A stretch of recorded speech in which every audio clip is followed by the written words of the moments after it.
Well, here we go, and good afternoon, ladies and gentlemen. Thank you for all coming. The title of our seminar this afternoon is The Journey to 2050, which is a long way off. Technology's role in shipping, and I think what we're hoping to do for once is to talk in practical terms about how we can use technology to make the industry work for us. And I'm pleased and a little surprised to be here moderating this event, because I guess I'm best known for doing market forecasts about tankers and bulk carriers, but about 7 or 8 years ago in 2011 I decided that there was no future in forecasting the bulk carrier market. I mean, I didn't have enough jokes to get me through 8 years of lousy markets, you know. So I started doing technology and looking at that then, and I think this brings me to a very interesting juncture, because we have gathered here a unique audience, which I'll talk about more in a minute, and a really excellent panel to talk about how we're going to manage the next few years, hopefully in technical terms, but in broad terms as far as the market's concerned. And what I'd like to do is I'll start off by briefly introducing the panel, and then I've got a few slides to set the scene, and then I'll hand over to members of the panel to say a few words each by way of introduction. They don't know what I'm going to say yet, so I'm not sure if that's an advantage or a disadvantage, but anyway, there you go. Then we'll get into discussion. We've got a list of questions to go through, and of course, hopefully we will get lots of questions and discussion from the floor. So hopefully this will be a seminar in the classic Greek sense, that I believe you're supposed to do those late at night with plenty of drink. Is that right? Start with the panel. I dare say you've all seen this very nice leaflet, but if you haven't, it's got the members of the panel on it. In the middle is Chris Wiernicki, the President, Chairman and Chief Executive Officer of ABS. We have, who is an engineer by background.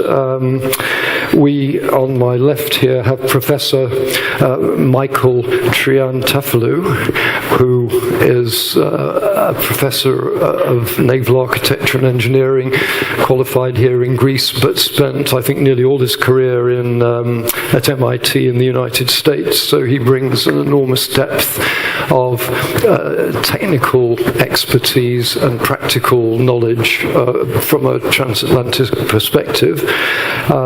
Dimitrios Fafalios, I've known for quite a few years, a man who, well, I'll come back to that in a minute, but he has a BA from Newcastle and a master's from MIT, and last but not least, Captain Phil Davies, who, as soon as we had a good argument in the cab last night, but then as soon as I discovered he first sailed with Blue Flu, which I regard as the greatest shipping company ever, with respect, of course, to all those present, then I often to him, and we find we agree on a few things now. So, and he actually got his master's ticket up at South Shields at the Maritime Academy there, sailed with Blue Flu, then joined Chevron. And so I think what's nice about this balance, we've got Michael, who's academic and really comes from great strength technically there. We've got Phil, who has a lifetime of actually putting the sorts of things we're going to talk about to work on a fleet of ships, but also represents the cargo side, and I think that's really important. I'm so pleased that we got someone from the cargo side today. And Dimitrios, who is a true blue ship owner, but also the president of Intercargo at the moment, and so he is bringing us the ship owners side of the equation. And just out of interest, the panel splits, I see, in terms of background, there's three people with a Tyneside background, that is Dimitrios and Phil and myself, since I was up in the northeast at the time that Dimitrios was there, and I'm a visiting professor at Newcastle University. So we got three from Tyneside at Newcastle University, and we have three with an MIT background, which of course is Dimitrios overlaps, Chris, and Professor Michael. I'm struggling. I've been practicing how to pronounce your name, Michael, but I'm told Rose is what it means in Greek. I wish you were called Michael Rose. It'd be so much easier, So we've got two very strong, rough, tough academic traditions here, and on that particular note, I'm going to kick off with my few slides.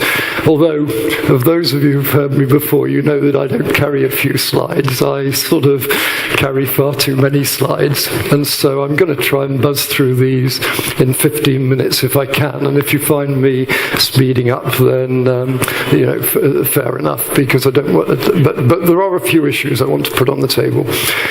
As someone, I was just chatting before, and we were saying there is so much changing at the moment. It's a bit overwhelming. You can't switch on the radio, the television without hearing about climate change. We all grew very rich on the regional change in the last decade. I think the Chinese, we should all have 3 rounds of applause for the Chinese and what they did between 2003 and 2008, because I think it certainly made a lot of us very happy. And that, of course, has changed, and what goes up comes down. That is changing very much. And then finally, the digital revolution is everywhere. It's in our lives. We see it all the time. And as we keep hearing, it's going to happen in shipping. I would say until about a year ago, you had to, I was sort of trying to do a pitch to sell the idea of digitalization. I've now stopped doing that because you don't have to sell it. Everybody sort of accepts it. The problem really is what you actually do about it. And that, I have to say, I've found a lot harder than selling it. Actually, is figuring out things you can really do. And I do hope that these are the things we'll be able to focus on. What I'm going to cover is, let's check my time. First of all, I want to have a look at, change is not new. So the Greek shipping industry has been changing continuously for about 2,000 years. And I thought I'd just take a quick look at what's happened over the last 50 years and how, how that sets us up for where we are today. I'd like to talk about how the economics of the business, the economic model of the industry has changed in a very major way, which probably affects almost every decision you make as practical ship owners today. That won't take long. Then I want to talk about strategies for reducing greenhouse gas emissions. Again, I don't want to dwell on this. I just want to put a few markers down about the things that you can do, because that leads us to one or two things that I think, if you're interested in ship investment, are very important and don't have anything to do with technology. They have to do with how you run your business. And then the next generation of ship design issues. I've just been out in the Far East. I was in Shanghai and then in Tokyo talking to shipbuilders, and I think the very big question out there, what we can expect from the shipyards in terms of if you want to go digital, what you're going to get and when you're going to get it. And finally, the issues of building, retrofitting and operating the ship to make the most of the digital technology available. So I think these are the issues I hope the gentlemen on the panel will be able to discuss. And I'm just going to kick in a few slides at the beginning to set the scene, get my word in first, right? Having chatted to everyone on the panel, I don't think I'm going to get away with this for very long, but you never know.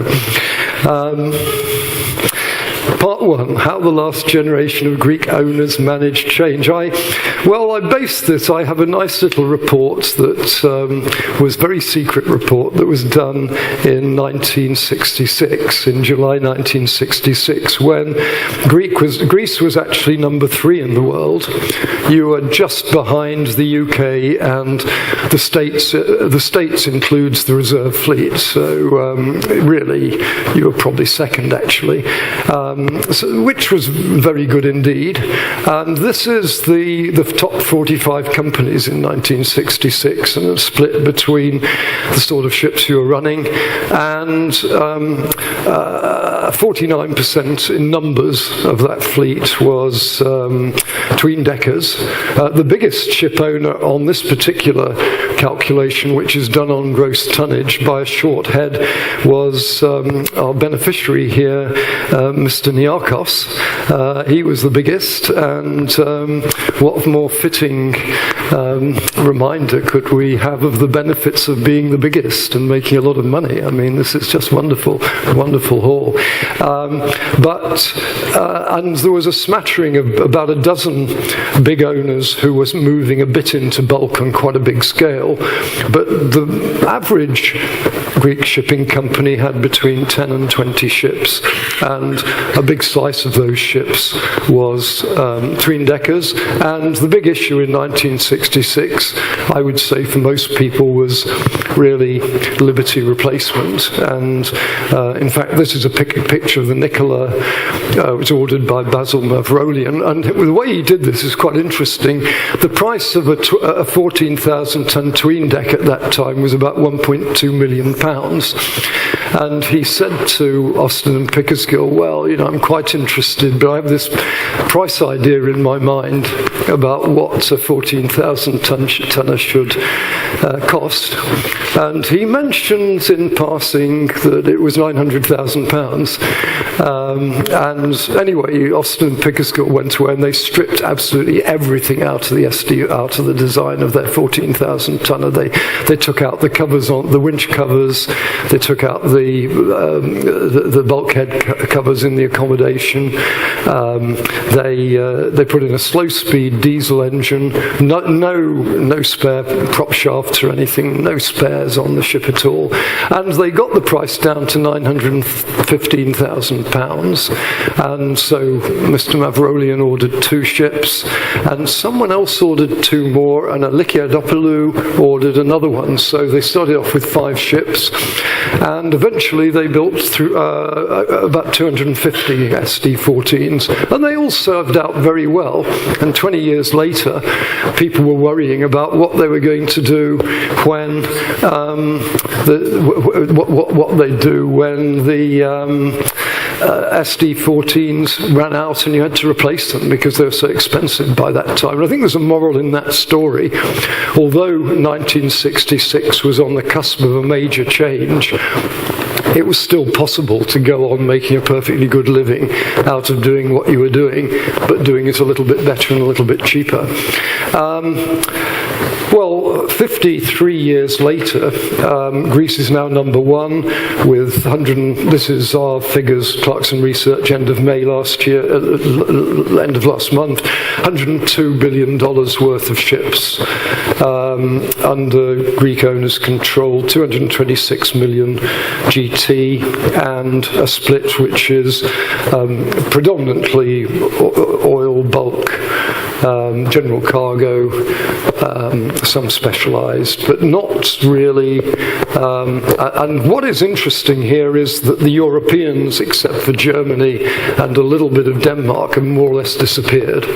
And Greece is ahead of China and ahead of Japan. Germany took effectively, during this period, Germany took the general cargo market. The KG market was effectively the outsourcing by the container companies of their container ship balance sheet. And that went into Germany based on a financial system, the KG system, rather than coming to a ship owner. And of course, it's now struggling from the fact that the KGs were not really ship owners. They were purpose-built companies, and so there's a sort of a moral there. And so, but Germany was, a couple of years ago, Germany was actually number 2, I think, or number 3. The last slide on this is the size of company, because we have, or you have in Greece today, a very broad range of company size. There's 12 companies with 50 to 100 ships and 44 with 20 to 50 ships and 63 with 11 to 20. And one of the issues that I hope will come up this afternoon is how you sort of do the digital technology in companies of this sort of size range. And but you also have a lot of smaller companies, and it seems to me, as you look at who's disappeared over the years and who's come in, and the people that I meet going around, you know, one of the great things about the Greek shipping business is there's always young people coming in. You know, someone who's just ordered. I'm thinking of one guy who ordered 5 new Supermaxes in 2005, which is quite an adventurous to do. And you know, this is how you reinvigorate the fleet, but also it spreads the ownership a little bit as well. So I think this size distribution could well be argued to be a great strength. Secret of success, world trade. Well, the trade grew, that was good. There was a major economic crisis every decade, and I think, you know, Greek companies, I was there for quite a few of them, were pretty good at working their way through that. Some won, some didn't, you know. But then, as someone said to me about 10 minutes ago, you know, for every one that doesn't make it, there's 2 that go ahead and get bigger, you know, probably buying the other one's ships. So, you know, that's not necessarily a bad thing.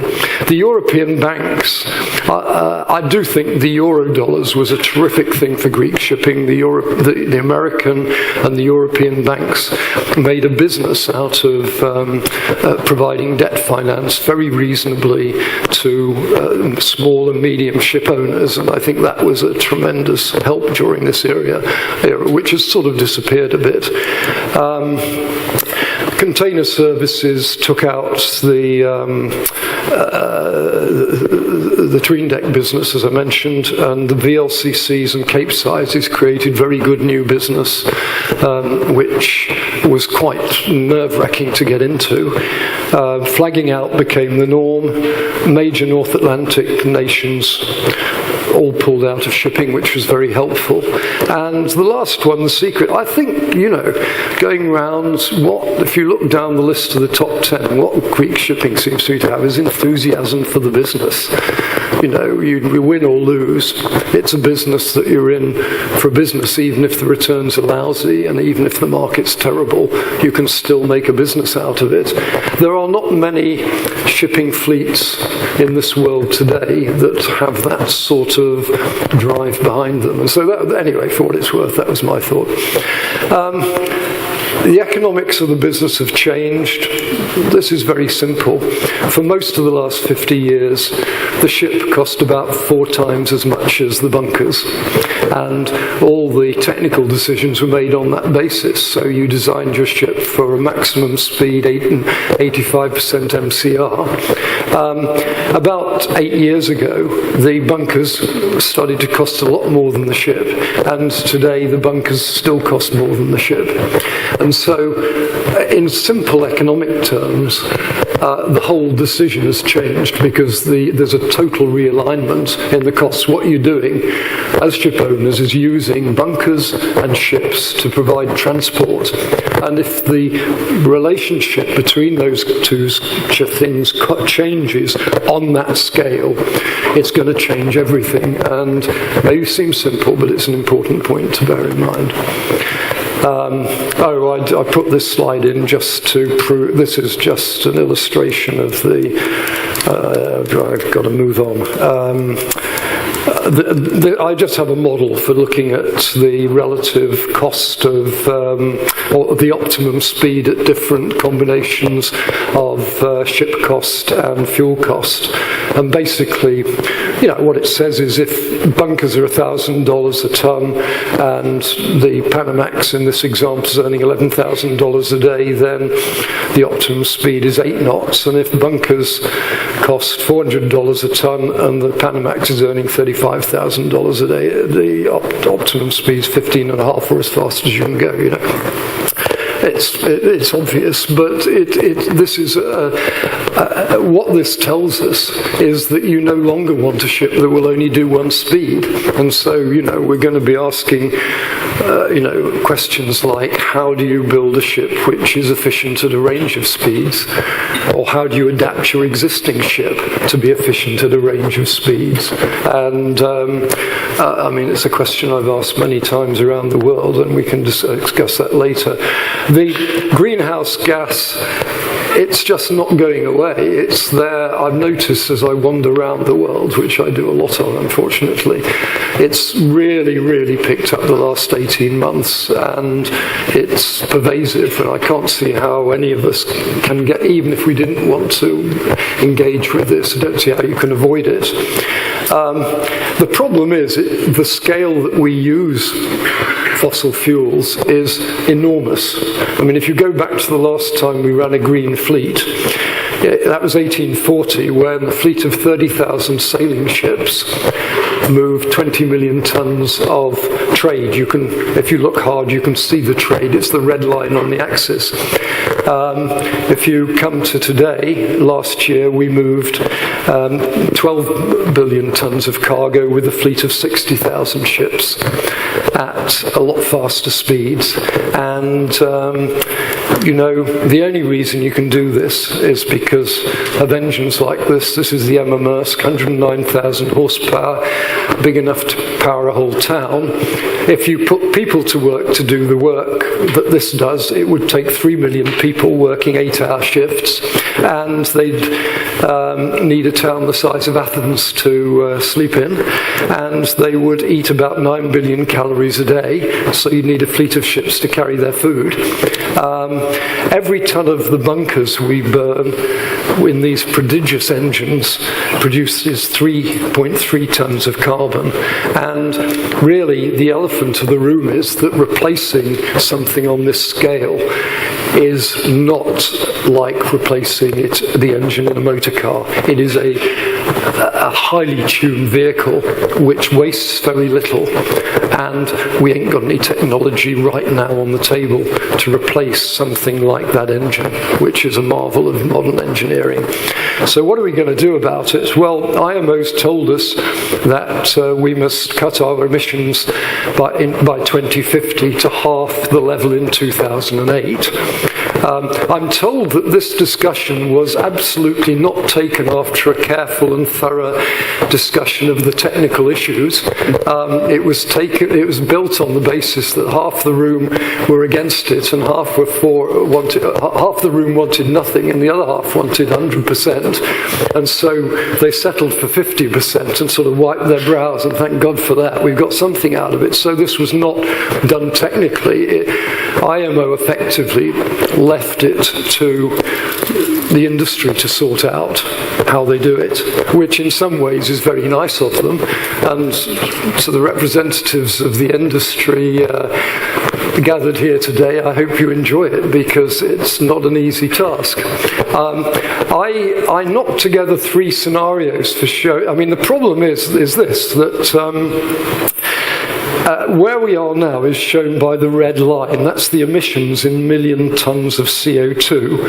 And last year we emitted about 800 million tons of carbon, which is the same as in 2008, actually, because we've actually slowed down quite a lot. This is not actual data. These are estimates done for IMO by a group of universities.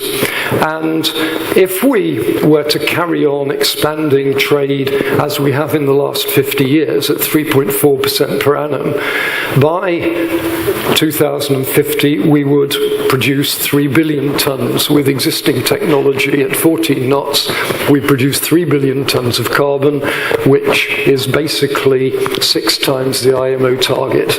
So obviously we can't do that. So how do you get there? Well, the first thing I think probably will happen is we'll move less cargo. This is already starting. I think cargo has been so cheap in recent years because bunkers were so cheap and because ships were so cheap that it costs nothing. So people ship stuff regardless of cost.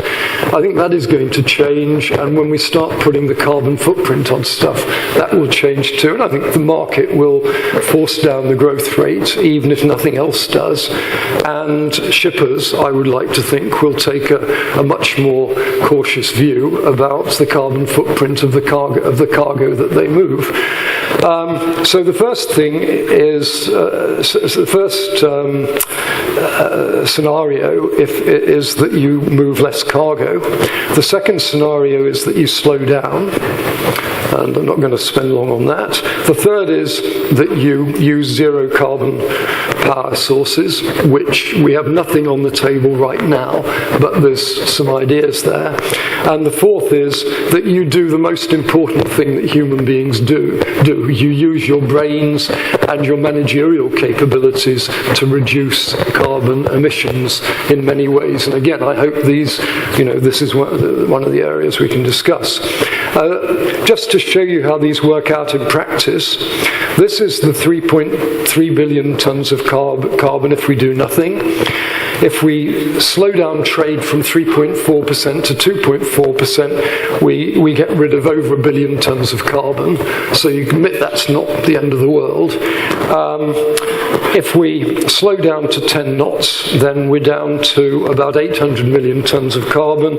And then if we can go to 50% of zero carbon ships in 2050, then that gets us down to the IMO's target. So you can get there through things that might conceivably be possible. And the 2 first ones we control.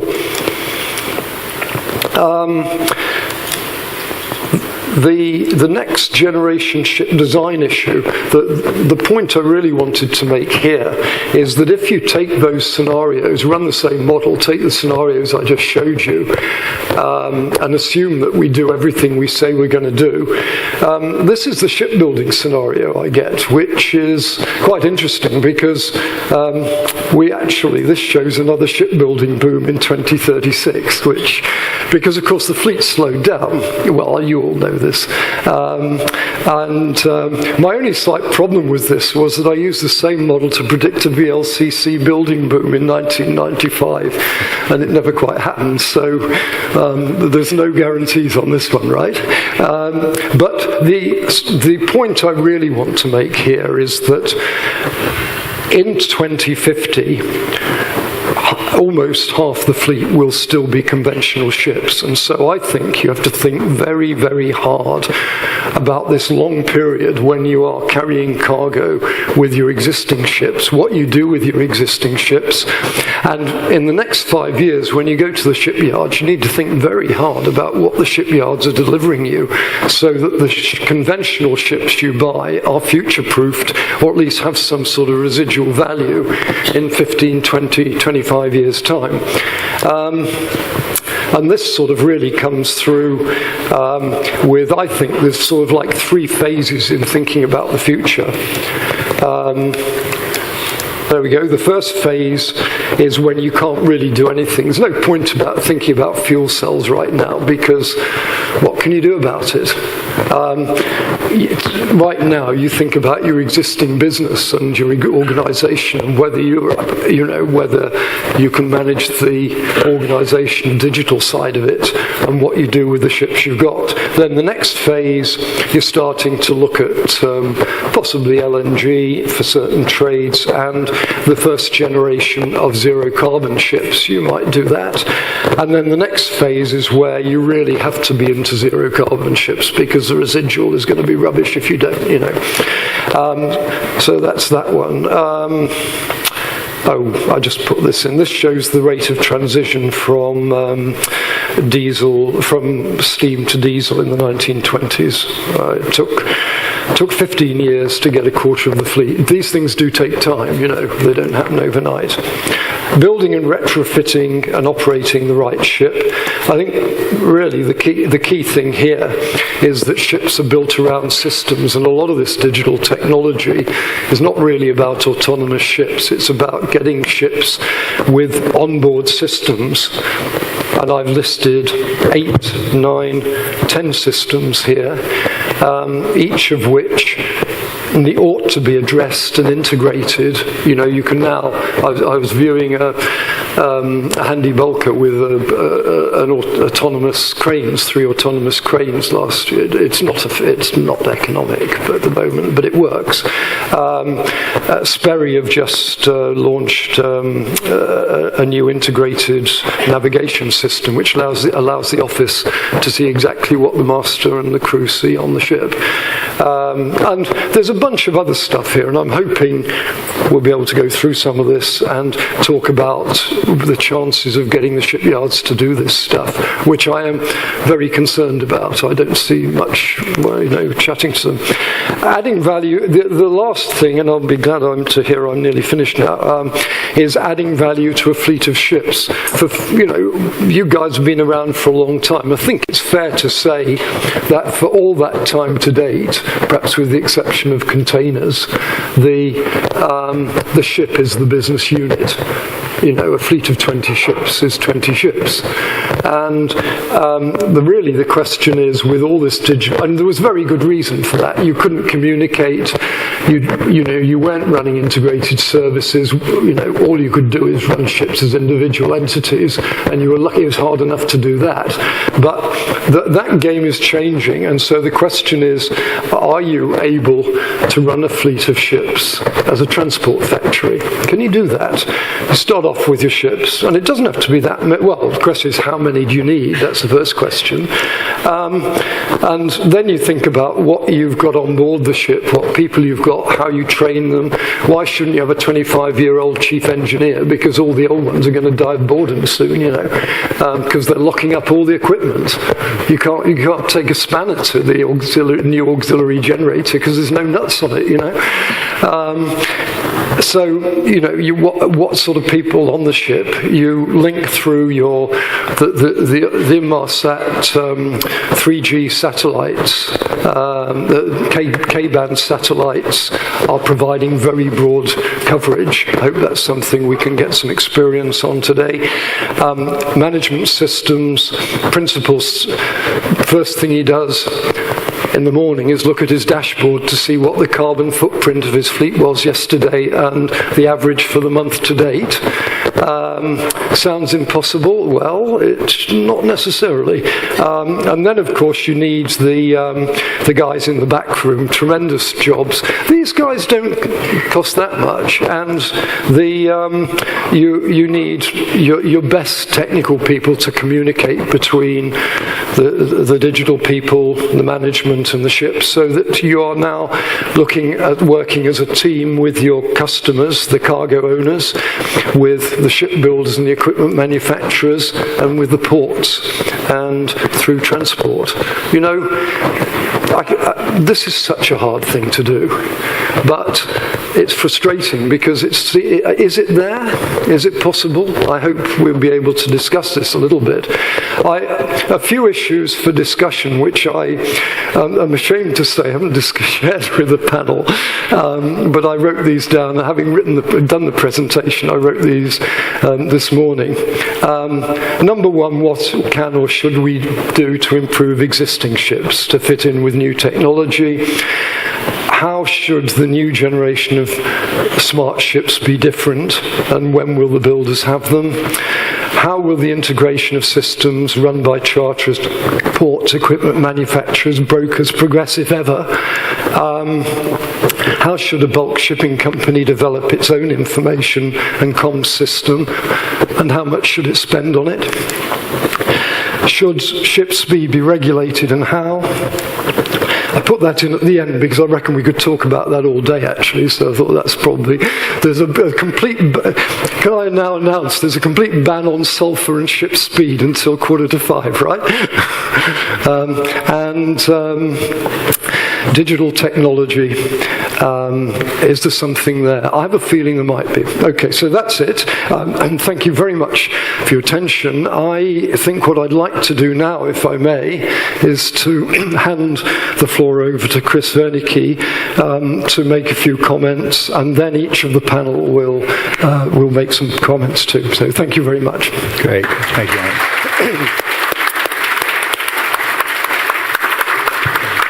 So thank you, Martin. That was a great introduction. Got us from 1966 to 2050 in about 10-15 minutes. But I think what you can see, I think what you can appreciate going forward is that success going forward is really truly going to be a team sport, probably now more so than ever. And what we've tried to do this afternoon is we don't have all the team players, but we have a pretty good set of team players that, from an industry point of view, are going to really have to work together. Technology innovators, owners, charterers, oil and gas, classification.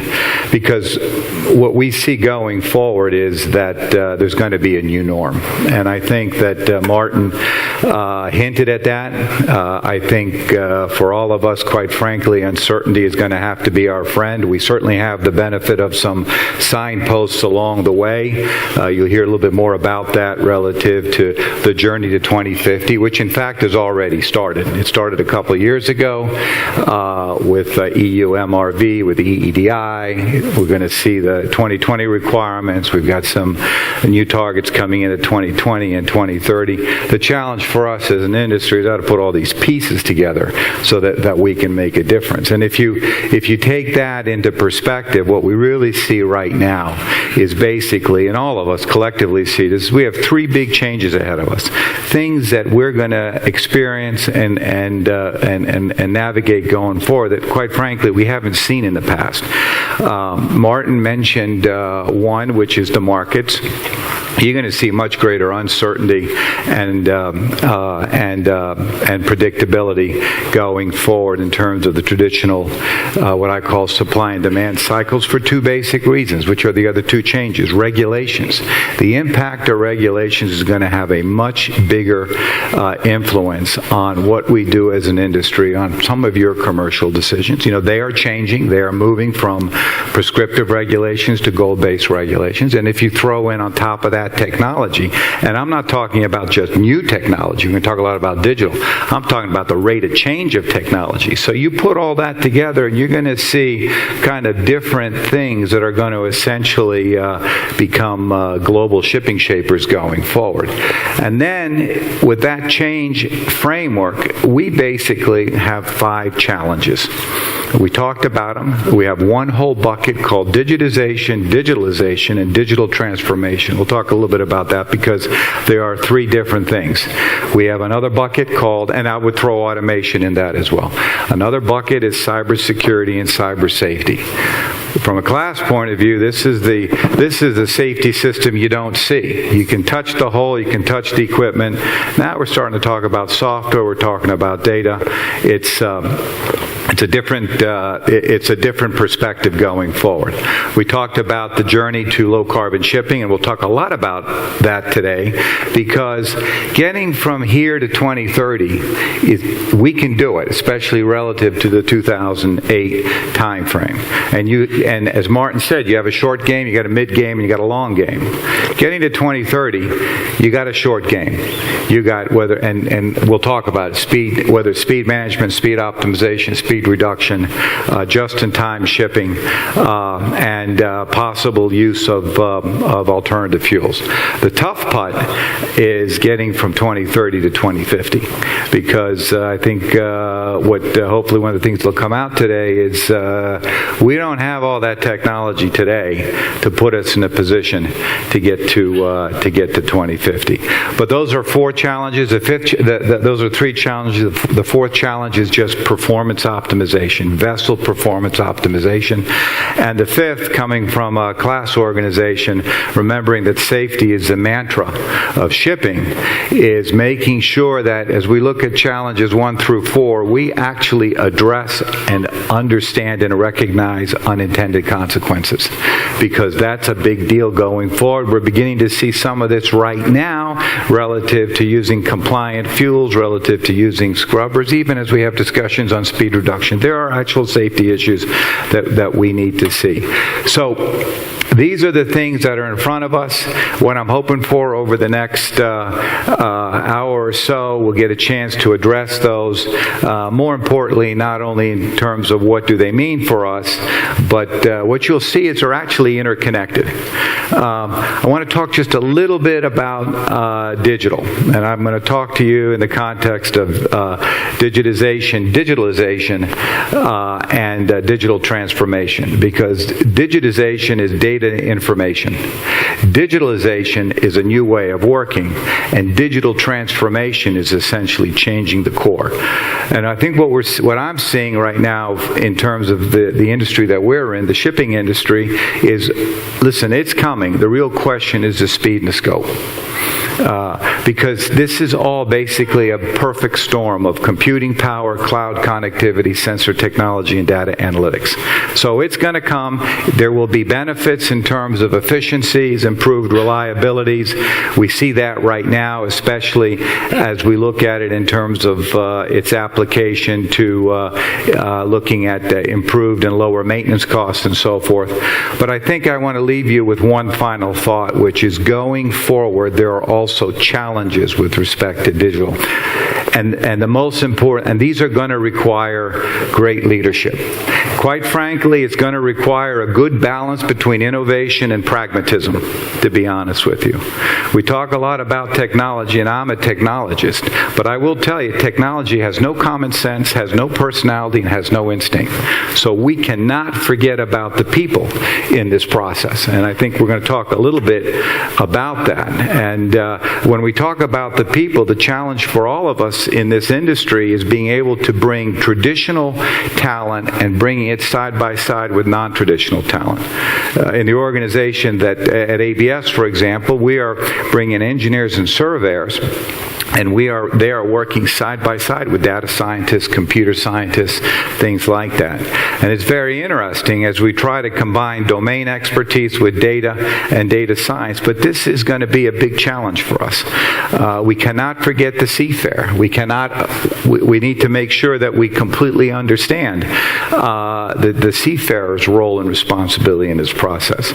From a class point of view, this actually affects everything. We ourselves are going through a digital transformation. We are moving from a calendar-based survey scheme to a condition-based survey scheme. That's a big deal. We can only do that now because of the ability to collect data analyze data, vet data, look at artificial intelligence and machine learning, and then put ourselves in a position to actually just do a core transformation in the space we're at. But the biggest thing I wanted to just leave everybody with is that there are not only great benefits, but there are great challenges. It will take great leadership, and technology is important, but we really cannot forget and should not forget the people. There's a great quote that said, if Henry Ford had access to the Internet of Things, would he have developed a faster horse or would he have developed a faster car? And it was really because we had someone there with instinct, personality, common sense to be able to take the data and be able to use it and take advantage of it. So I'm hoping that throughout the course of the afternoon we'll talk about not just digitalization, but cyber. We'll talk about the journey to 2050. And all these things actually work together. They all actually they're not separate. They're not strong verticals. They're actually very, very much in many ways connected together horizontally.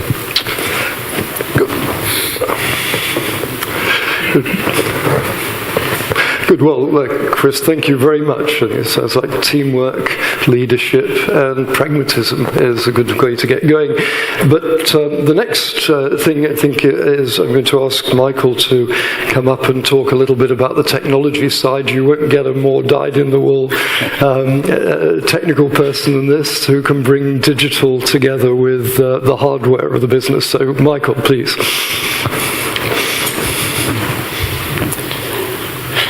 Hi, good afternoon, everybody. I'm very happy to be here. Thanks for ABS for organizing this nice gathering. So I'll take this opportunity. I had spoken about 5 years ago, to a similar audience here in Greece, and I was bringing the new technologies that were coming at the time, which were new coatings, new synthetic fuels, a number of new technologies which we try to shape and bring into the marine field. But today I would like to focus on digitalization. So I don't want to be a single issue person. I'm just bringing it as one of many issues, but this, I think, will bring a lot of new capability and a number of startup companies that may revolutionize our field, as it's going to do with other fields as well. So this is a snapshot from a report that came in 2017. They asked the upper management of the large offshore companies which technologies they think might be worth investing in and which they would think they could change the industry. So artificial intelligence, big data, Internet of Things, machine learning came at the very top. So it was unusual that the managers would drive such a high technology side of the industry. It's a very conservative technology. Now let's move to a very recent piece of news, which concerns also all the MIT alumni that are in this room. For the first time in its history, MIT creates a new school of computing out of the blue. It will be 50 faculty people, new faculty involved, and the new school will be a school of computing, which doesn't mean computers, it means also artificial intelligence, deep learning, all of the above, even hardware and software. And it opens this September. It's a huge investment, has already $2 billion raised to put this in action. So as the MIT News put it, MIT is reshaping itself to shape the world. So it's coming with a big vengeance. So I would like to put it in perspective why I think it will change engineering. What is it in it? I mean, we know about Google. Right now, there is even a verb. If you want to find something, you go and you Google something. So if you want to recognize faces, if you have a huge amount of data, deep learning is ideal to go and dig out the information you're looking for. But how about engineering? What is the big new paradigm shift that is expected? So this graph shows this blue dot that you see is our engineering efforts, where we do a lot of computations, we create the fastest computers, we use the new technologies to accelerate computation so we can design ships, so we can take into advantage the uncertainty in everything that we design and the like. And then the green dot on the right is the engineering, the design practice, where we need thousands of runs to design a new ship or a new piece of machinery. Well, in between, the computers have saturated. There is no way. It's a stumbling block. We can never do detailed computations in all we want to do. So as a result, we are forced to take a diversion. So the red dot involves data from the field, data from sensors. Systems are hooked to sensors. We are using this, and we go from the blue dot to the red. We introduce the uncertainty which is inherent in data to do now calculations with reduced order models, which allow billions of alternatives to be considered, and we arrive at engineering much, much more effectively and efficiently. So it's not just that we have big data and we have to find ways to shift through them. We're going to change the way we calculate things. So right now, for example, instead of running a program with 1 billion finite elements, we can run a program with 1 million and use real-time data to do the same simulation where the real-time data reduce the error. And so although the problem is under-resolved, we can do it at a fraction of the time. Okay? So this is affecting all the engineering departments put together. The next item we have to consider is what they are calling the multi-trillion sensor reality, which is coming up. Right today, we're producing about 1 trillion sensors every year. Every iPhone has 50 sensors which measure all sorts of things. Now they are going to measure your pulse, your blood pressure. Sensors become extremely inexpensive, very robust, and they become available for other applications as well.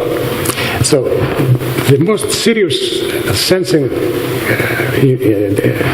sensor developing companies invest big into this. So we are coming into a flood of data becoming available, which adds to what I spoke before. So what will happen? First of all, the notion of digital twin. Digital twin is a computer program of the actual system, fully encasing every detail of it. But it feeds sensors, so they're connected through the digital thread, and they are allowed to do predictions on the performance. So Chris just spoke about ABS getting involved into this. It's going to become a reality very soon. We'll have to have this flood of data, and once they become available, first of all, it will be a temptation to use them, but also there will be a regulated issue that once you have the data, you have to use them. So we have this whole scheme of how you create a digital twin. So why does the upper management of the oil industry, for example, want this? Well, you use what is called the multi-fidelity modeling, where you use all sorts of models and you pile them up. And this new deep learning allows you to create reduced order models which can explore all this domain and produce very effective designs. And this reduced order model is so simple that it can sit on the desk of the CEO, who can make decisions whether it's best to drill for another oil well or go and invest into a wind generator. Okay? So it's becoming an effective tool for making decisions at every level. And the technology that comes with it, data cloud and neural networks and the like, are adding up to the development of a revolution of a new industry. So I'll give you an example. We did a design exercise at MIT. There is a class that spent 6 months designing a ship. We have the programs of the US Navy, so we developed a new ship as an example. So it takes 6 months because you have to then generate thousands of new designs and shift through. That's the traditional way of designing a naval ship. And then we introduce deep learning methods. Well, by doing these reduced order models, we were able to develop a new naval ship, which for the same cost would have 20% better performance as judged in a number of sections, which was impossible to get otherwise, because you are able to do 1 million designs with a reduced order model, where you are able to do only a few thousands of these. So, again, I don't want to become a single issue, and I would really like to see all the other issues that were mentioned to come forward. But I think this is coming, and this change of mind of MIT, because a couple of years ago it was not at all on the table. It came like a sudden idea that this is an absolute must. So I would like to put it forward that may be an important issue.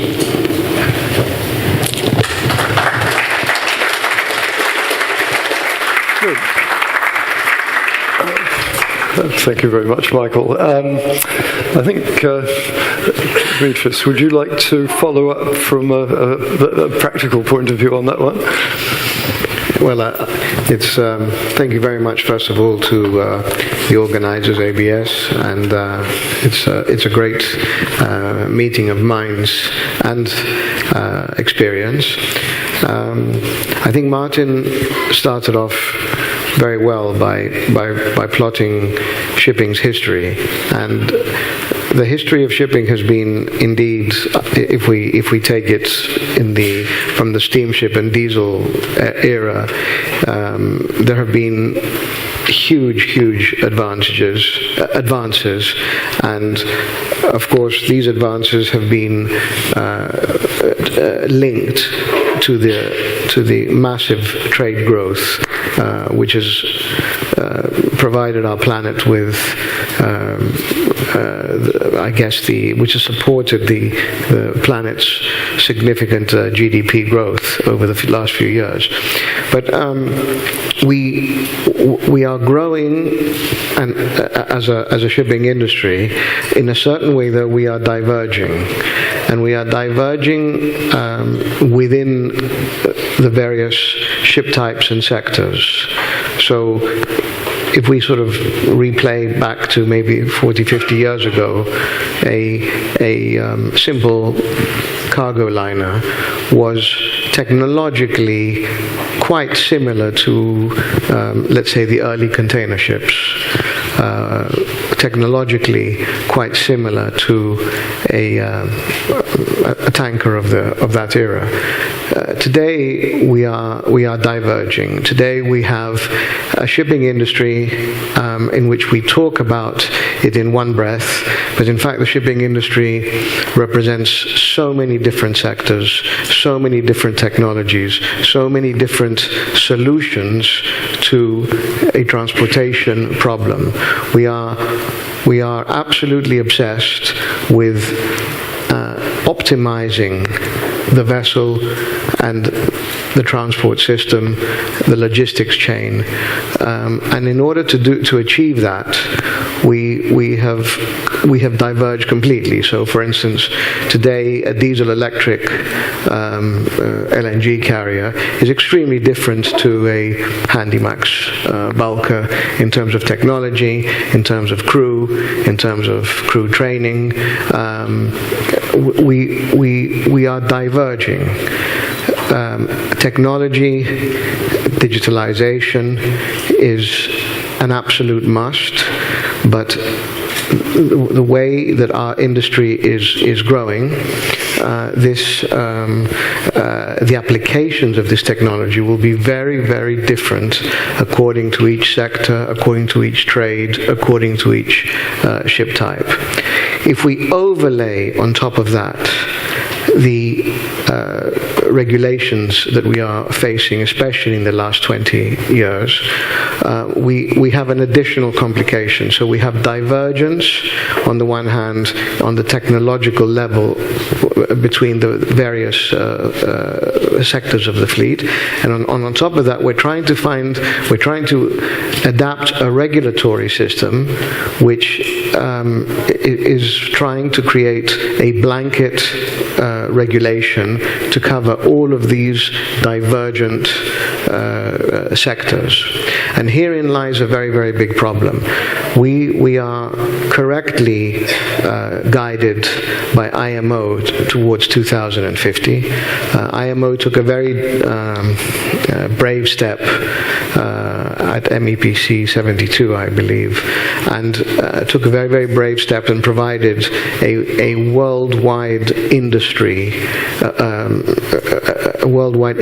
goal for emissions. And there are very few industries in the world where we have a single goal that goes all the way across an industry. The automobile industry does not have a similar goal because there are different environmental goals in the United States, in Europe, in Asia. But no, here we have a goal, and it's an excellent aspiration, and we must strive towards that goal. But in order to achieve that goal, the sectorization of our industry is causing us the biggest headaches. It is very, very obvious that in order to achieve this goal, Chris talked about speed optimization.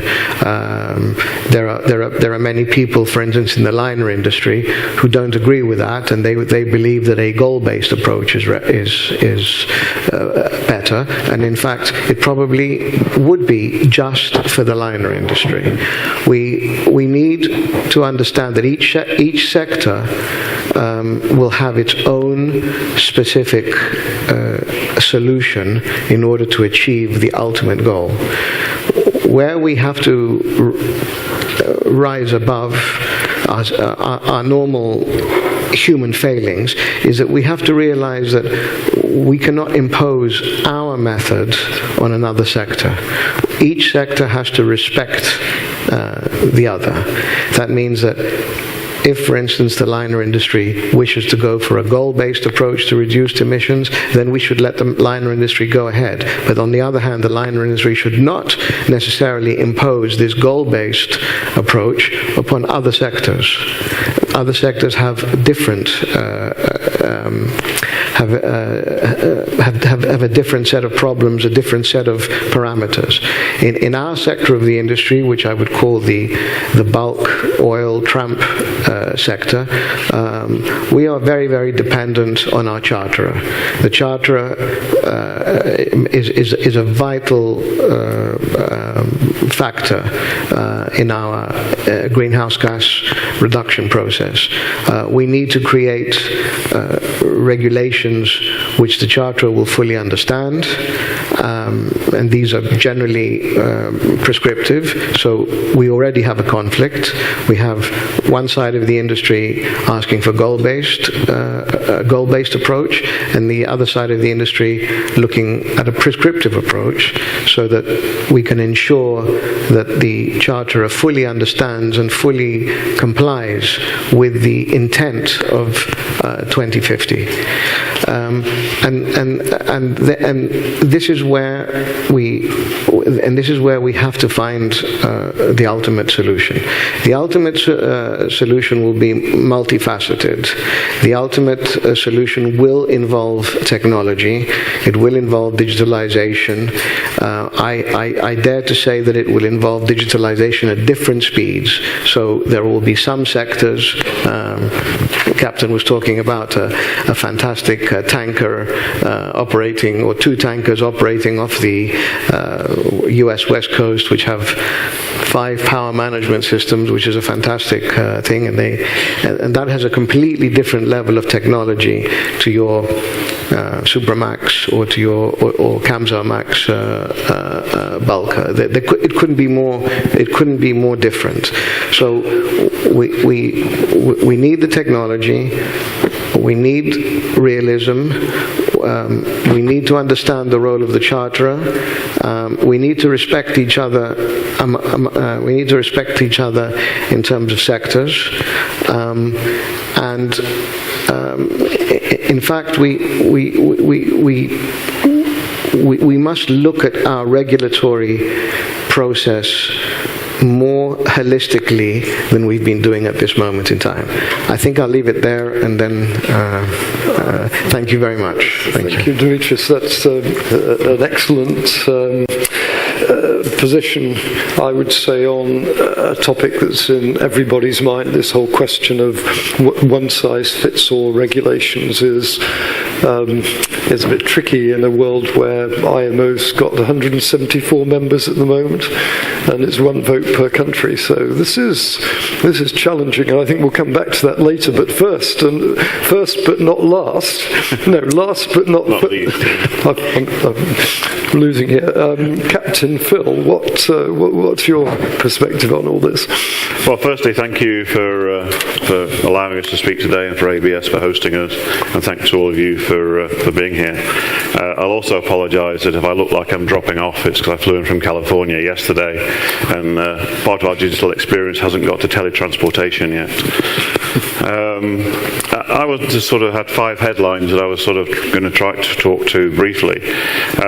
Obviously, we've covered a lot the IMO background and why we find ourselves in the situation of moving towards 2030 and then 2050. I think also we have to talk about the public perception, and I think we tend to be very much focused on greenhouse gas emissions and carbon at the moment, but I think the public today expects that by 2050, if not before, that our ships will be such that we have zero emissions to the environment, and that's not just air emissions, that's other environmental issues as well, around noise, around ballast water, etc. So when we look at today's technologies, it's really not just emissions and propulsion technology, it's looking to how we end up with a green ship, or a ship that does no harm to the environment as we move forward. In terms of decarbonisation, I think we have come a long way, and I think Martin's slides from 1966, which is somewhat before my time, but when I look at the tanker industry in particular, one of the examples I've been using recently is that in late 1980s, 1990, which is 30 years ago, a VLCC with steam turbine was burning about 185, 190 tons of fuel a day to push 2 million barrels of oil around the world.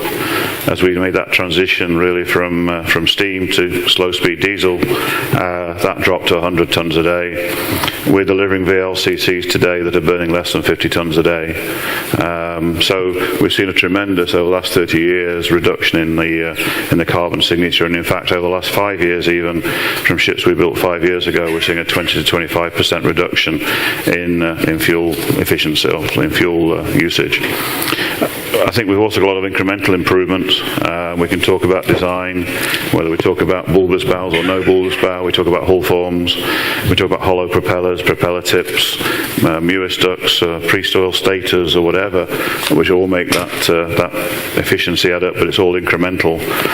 I'm sure we'll talk about slow steaming and speed optimization, as Martin's already said. So I'll leave that.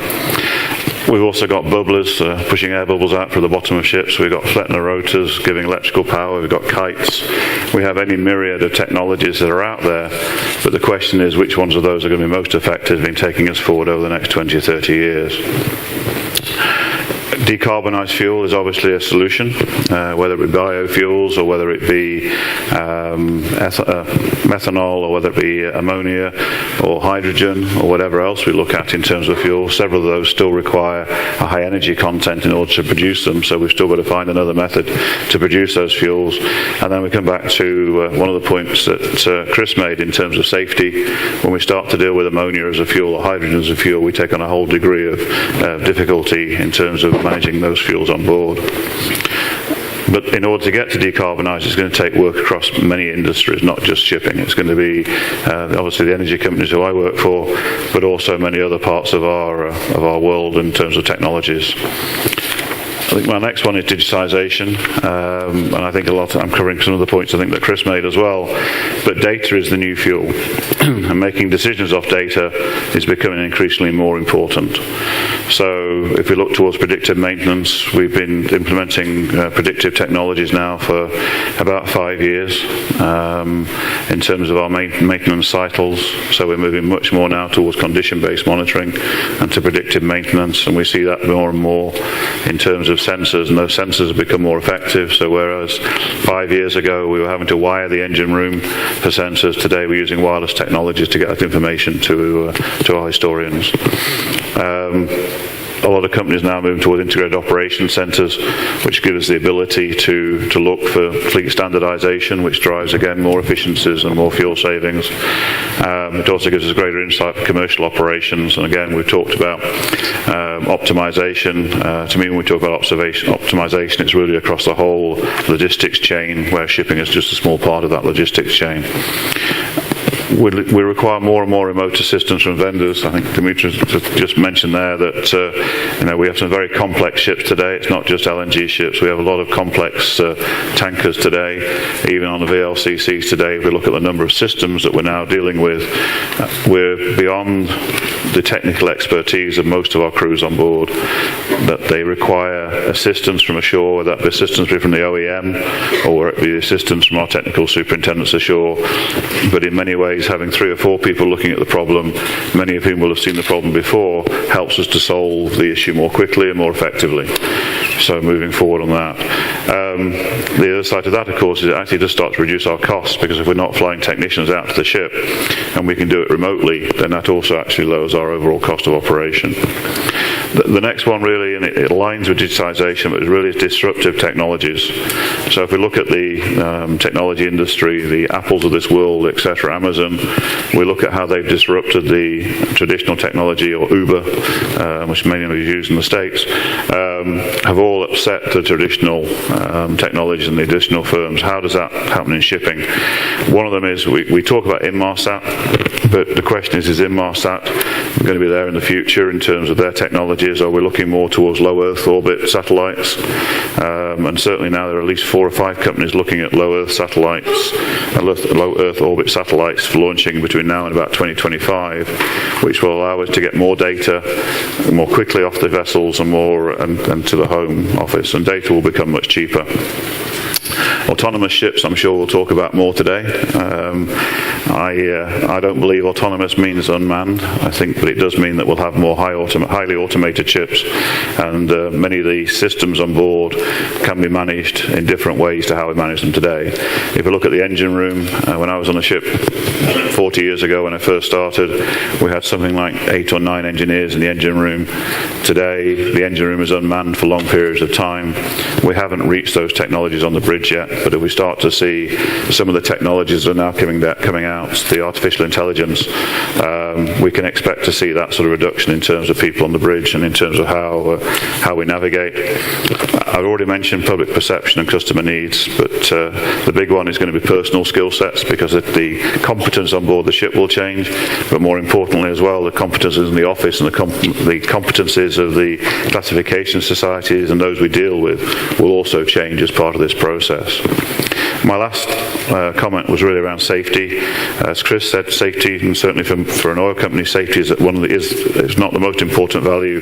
Safety and the environment certainly are. We're already starting to see those technologies change how we do business. So in terms of tank inspections now, we're starting to use drones for tank inspections. So we're not having to send people down in rafts or climbing ropes, that we can use drones. We can actually use remote surveys, so the surveyor can be sitting in their office in Houston while we're doing a drone survey on a ship several thousand miles away and several time zones away. The potential for collision avoidance, if we look today, 70 to 80% of the accidents at sea are still caused by human error.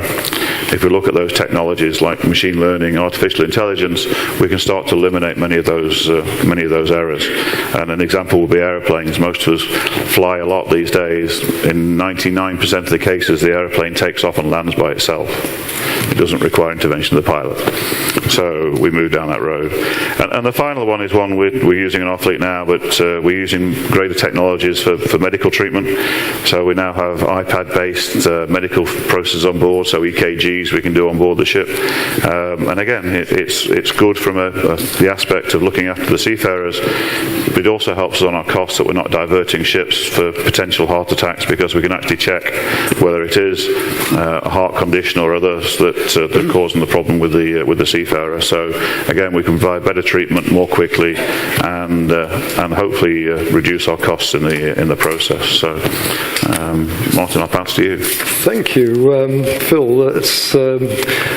I think this is just a touch. I had a long chat with him last night, and this guy knows the answer to it. Well, then, being a big company with a very big budget, they are doing lots of things that companies with more realistic budgets don't do. So he's got lots of practical examples, but we'll get those later, right? Okay. Promise. I think I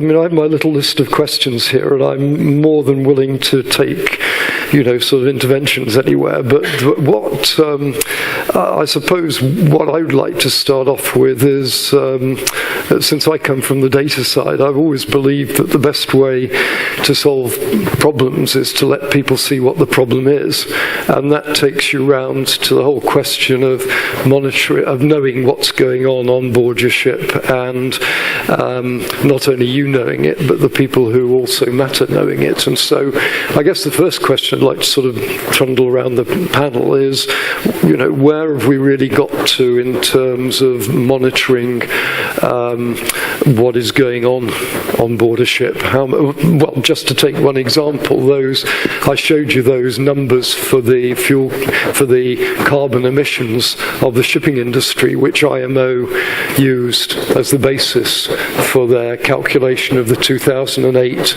emissions level.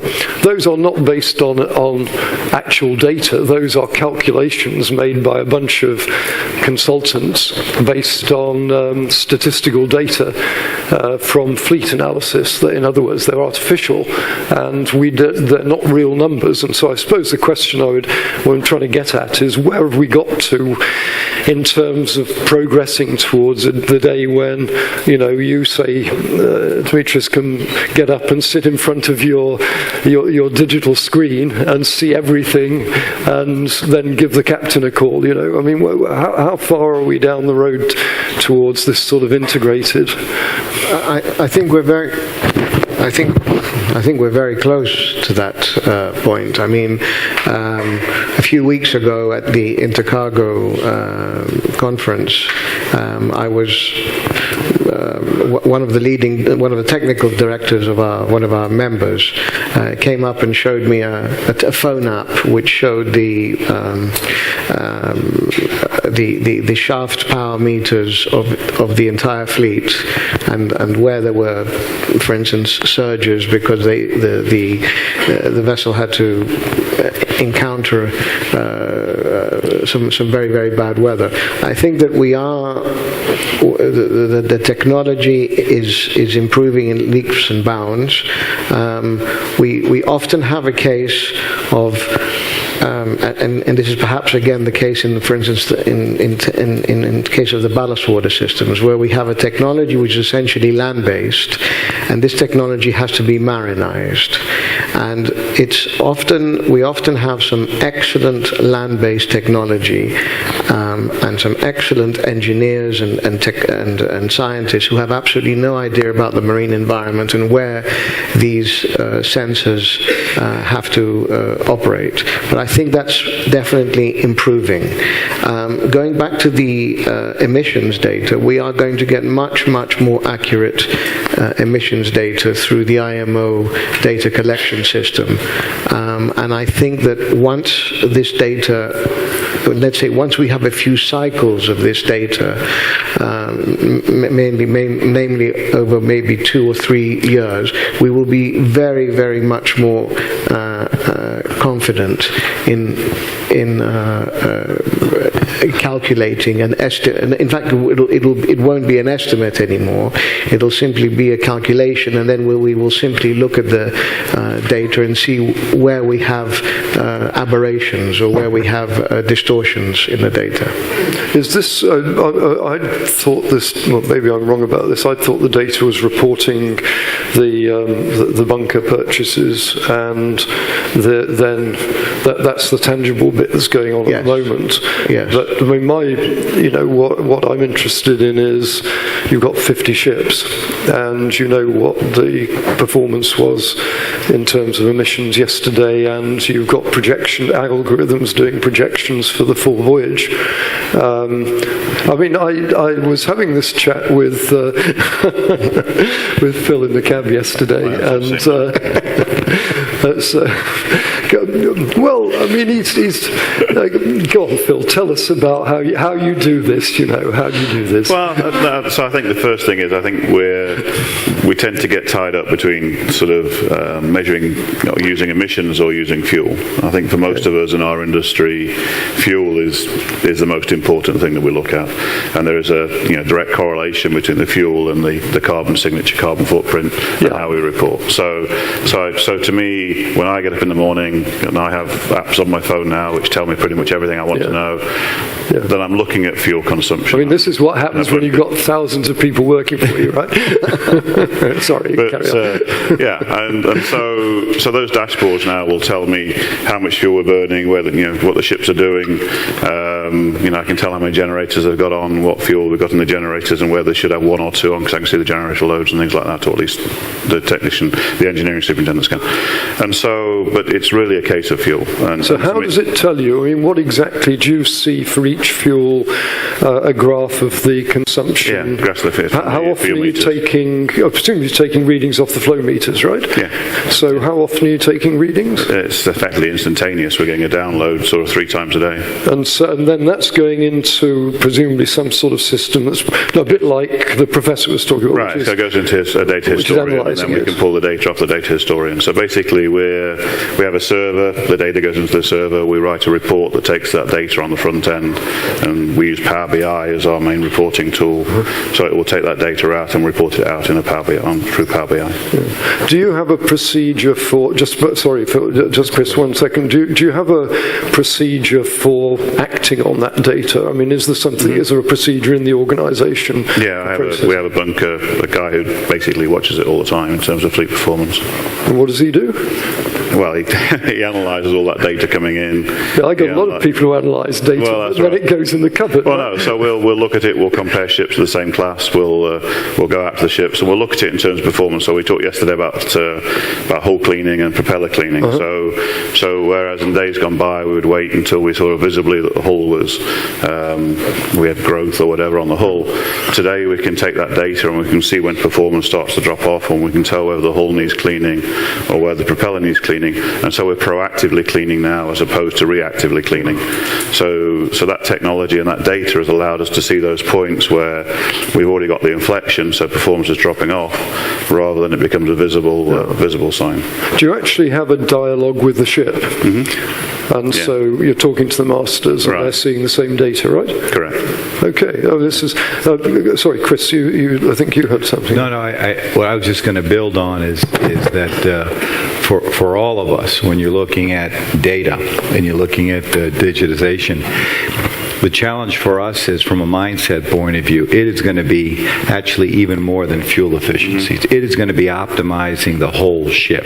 You're going to be talking about not just fuel efficiencies, you're going to be talking about crew time, you're going to be talking about how to monitor the cargo. You actually see this already in LNG ships, where the fuel is the cargo and the cargo is the fuel, in terms of what is the maximum speed to optimize to ensure the optimum performance of the vessel. And you're even going to get it into maintenance, and you're going to even get it to spare parts. We're seeing a lot of companies right now, basically, just from we talked about predictive maintenance point of view. Let's just take that as an example of a way to kind of continue to improve performance.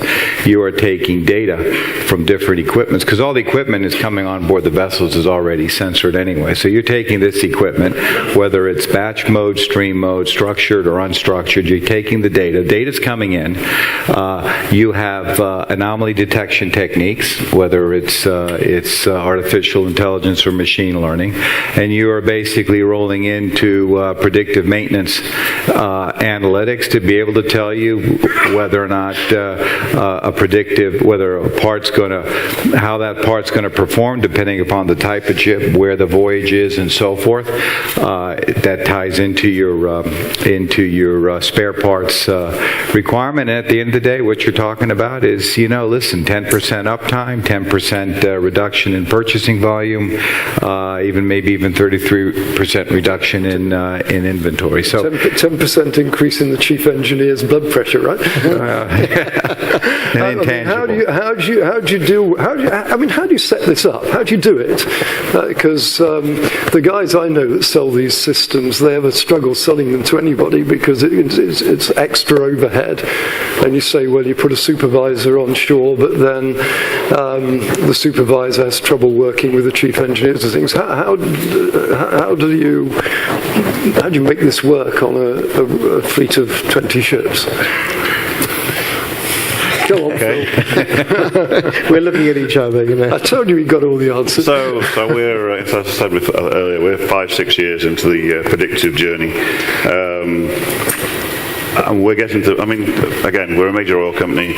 Our reputation is really how we survive. So I said safety and environmental performance, but so from our perspective, we don't want to see blackouts. We don't want to see ships breaking down. We can't. It's just not something we want to do. So our investment has been really around how do we stop loss of propulsion, loss of power, etc. So we started off with the sensor technologies. As I said, we started with wired technologies. We moved to wireless technologies. We've used predictive maintenance now, and we're now linking that to our CMMS systems. So the vision as such is that the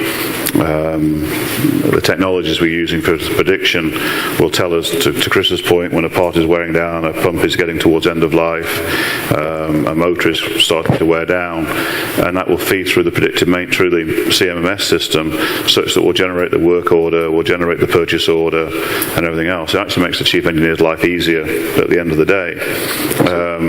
It requires structure, because it requires structure to make sure that everybody on board is maintaining the spare part inventories and we know what is on board. It also requires that the OEMs can supply parts on a relatively short lead time as well, which is also one of our industry's issues, is you order a part and wait for 6 months is not working when you're using predictive systems, or at least to get the maximum efficiency out of them. So you're saying your chief engineer's quite happy with the system after 5-6 years? Yeah. And who manages? You have a manager or supervisor on shore who runs. Is that right across the fleet? Yeah. So we have the way our system is set up, we have the fleet operating groups who operate these ships day to day. We have a fleet technical group that manages the CMS systems. They manage the predictive technology. Yeah. I'm not going to ask you what your operating costs are. Michael, could I ask you just something that fits in with this? You talked about your using AI to manage the data generated by sensors, and I got the impression this looks very interesting because you have, I forget, maybe 2,000 sensors on some of the very big ships, and this big challenge of how you turn that data into I think you were saying you use AI to turn that into a subset, which you can, is that right? That you can Actually, you get to use all the data. You don't leave any of this data. It's the computer power that you need to process the data where the reduction comes in. And the process is that the sensors are not necessarily where you want them to be. It's where it's convenient to be. And then you have to deduce the properties and the status of the ship on the basis of sensors, which you have to extrapolate. So you have to use some reverse engineering to find out what is happening from measuring at the exhaust, for example, of the engine, or wherever the sensors happen to be. So the sensors are where the equipment manufacturers decide to put them, or where it's convenient to be, or some of them have failed and you have a few of them left. So you cannot say everything will be critically important to have all the sensors. You may have many of them lost. So you have to that's where deep learning comes in to compensate for such I mean, how complicated is it? How difficult would it be for somebody to put something like this onto an existing ship? You know where the sensors are, and maybe you've got a nice wireless engine room like the Chevron ships. I mean, how hard is this a piece of geek stuff, or is it something that you could actually put to work in a real situation? The reality that I know of is the one that they're using in the offshore industry, where they have, again, marinized systems, such as risers and the like. And there the difficulty is mostly to keep up with today's sensors, which are not as robust, they're very expensive, how you convey the signals with acoustic channels and the like. On a ship, that will be a lot easier because you have them inside the ship. Yeah. So the experience so far is very positive, that these systems can handle exactly this type of massive data that we're talking about. I mean, if you're just thinking about how you put people onto it, I mean, you know, if you were sitting here with the proud owner of 20 ships, and you were trying to figure out how you know, maybe let's assume they're quite recent ships, say 5-year-olds, 25-year-old Supramaxes, and you wanted to start to get, you know, to collect digital data.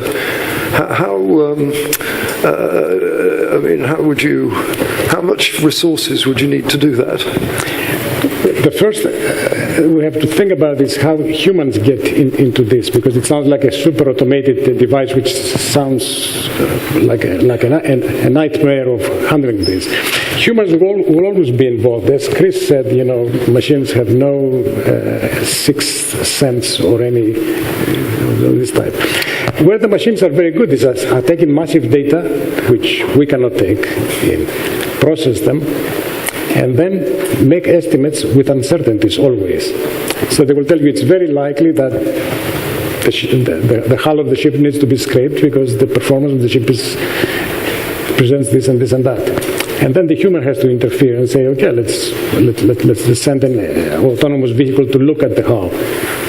So we have to realize that this will be a development that will take people that know the practice very well before we invest into this procedure. So you're sort of enhancing the sort of, or you might be able to enhance the sort of system that maybe the predictive maintenance system, for example. Exactly. What Phil mentioned, and augmented by thousands more sensor input, processed so they can come up with a few predictive answers.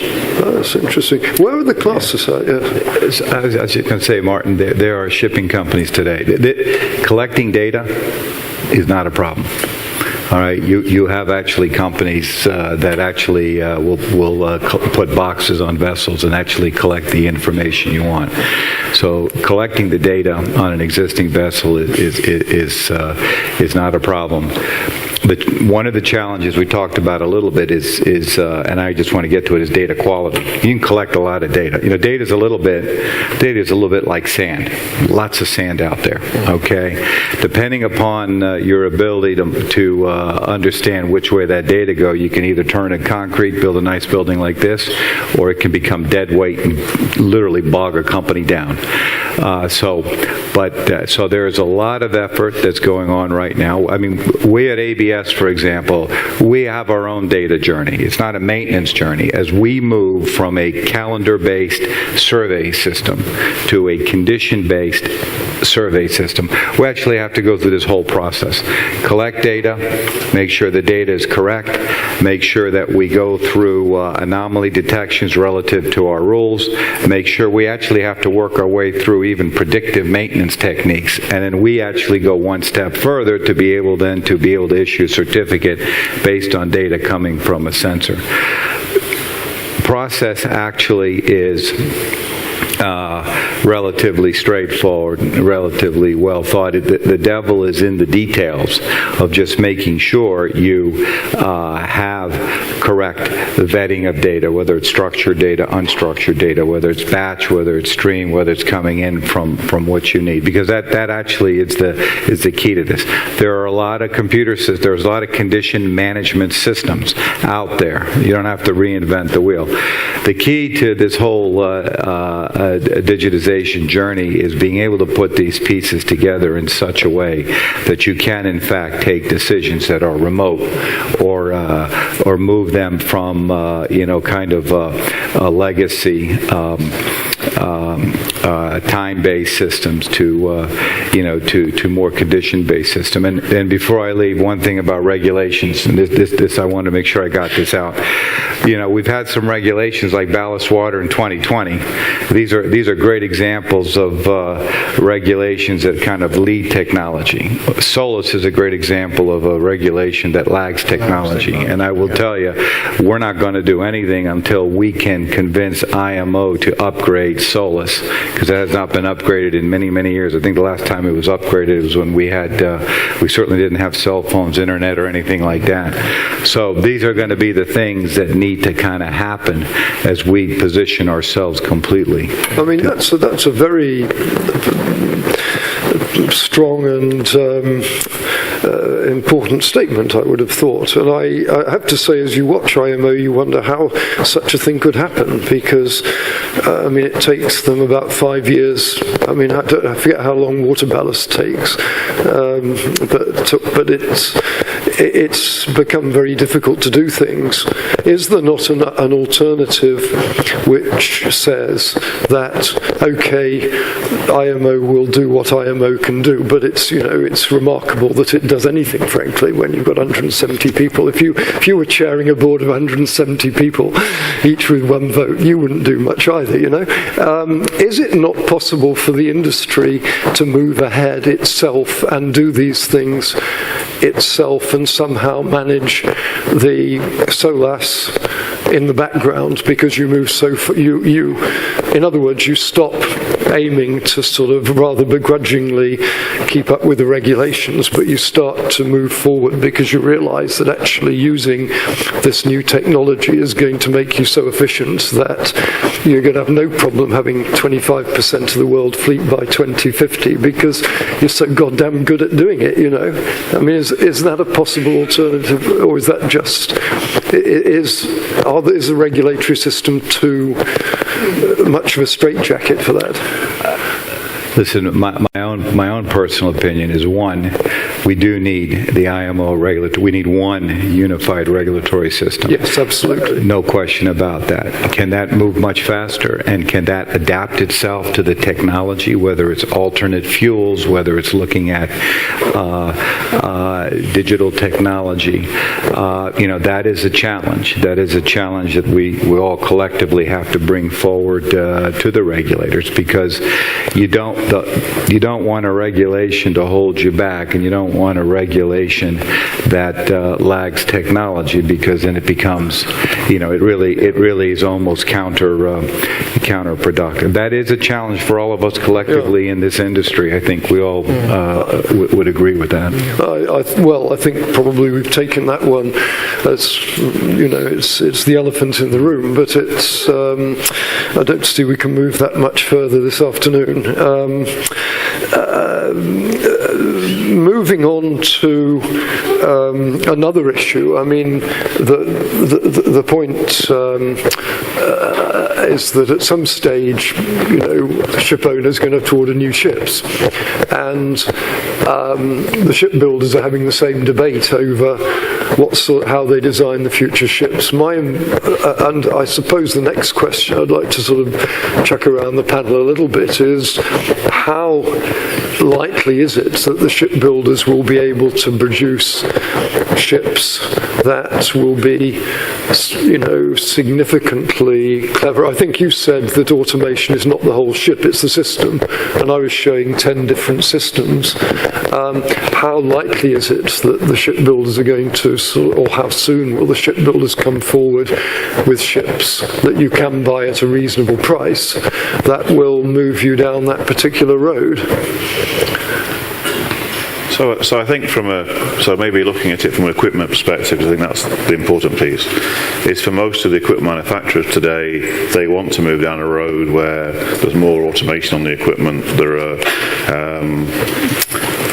are sort of less moving parts, there are less things to overhaul.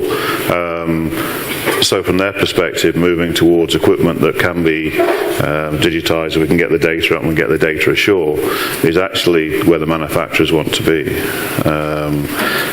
One of the problems, of course, is that each OEM wants to produce their own system where they don't necessarily talk to each other. And that's, when we look at digital disruption, I think that's one of the areas that we can look at with that, because we're going to see more and more consolidations of that data. So, because I don't think the shipyards or the manufacturers will, they're certainly a ways away from it, although we see Wärtsilä and Kongsberg and others who are moving into that space. But very aggressively and very competitively. Right, yeah. I mean, I wouldn't say that was one of the problems. It's the biggest problem, really. That I mean, in the car industry and the airline industry, the manufacturers use their clout to get equipment which talks to each other. And my concern is that I don't see much sign of that. But I mean, Dimitrios, is that? We have a very disparate industry. I mean, if one of our engineers went onto one of Phil's ships, it would be the equivalent of going onto the Starship Enterprise. In many ways, right? In many ways, and you know, we have. What are the statistics? You're great at these. 50,000 ocean-going vessels.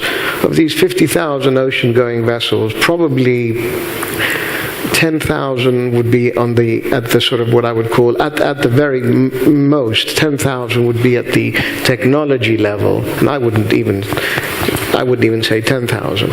So we have a big job here.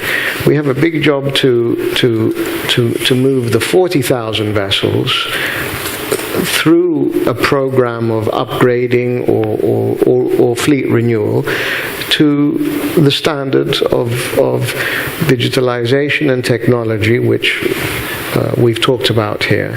But we talk about an industry, but the industry is very disparate. It's made up of you know, first of all, it's made up of thousands and thousands of seafarers, and these seafarers are the vital part of moving, sailing the ships and moving the cargo around the world. Some of these seafarers are on fill ships, which are confronted with a huge amount of technology and data processing and data transfer, and I think it's great. But a huge number of these people are on extremely simple vessels with probably limited communication with the shore, still, although it's improving a great degree. How do we move the bulk of the industry to where we like it to be? If we go to a shipyard today and we say, I'd like a wireless multi-sensor. I mean, I think a typical bulk carrier has about 400 alarm points in the engine room. If I wanted 1,000 alarm points in the engine room, the shipyard would tell me, well, you know, there's a guy in the next room that will accept the ship as it is. We build the ships like sausages. And take it or leave it. Yeah. So I would then have to go and say, right, well, I'm going to retrofit that system myself. If I retrofit that system myself, it's going to cost me more. If it's going to cost me more, ultimately, I have to have the revenue, I have to have the freight income to pay for that. And herein lies the problem. We talk about an industry, but the industry is so different. It's so different. We focus very correctly on the leading edge. We have to focus on the leading edge. But the bulk of our industry, unfortunately, is still not there. Yeah, I mean, I have to say my experience of working with companies on very simple things like this is that it's a very steep hill to climb, especially when VLCCs are earning $4,000 a day. You know, it's a tough one. But equally, I don't think we should be talking about the industry as a whole. We're here to talk about the Greek shipping industry. You know, and I mean, the reason I pulled out that example of the SD-14 and the Nikola was that they didn't build a fancy ship. They actually got the price down by taking everything off you didn't need. And I think what we're looking for is to see through this cloud of digital technology noise the things that you really need and the things you don't need. Well, I mean, the things that we really need. How many Supramaxes are there in the world at this moment in time? 3,000, for instance. With very few exceptions, and some of them are in this room today, each of those ships have got the wrong engine in it.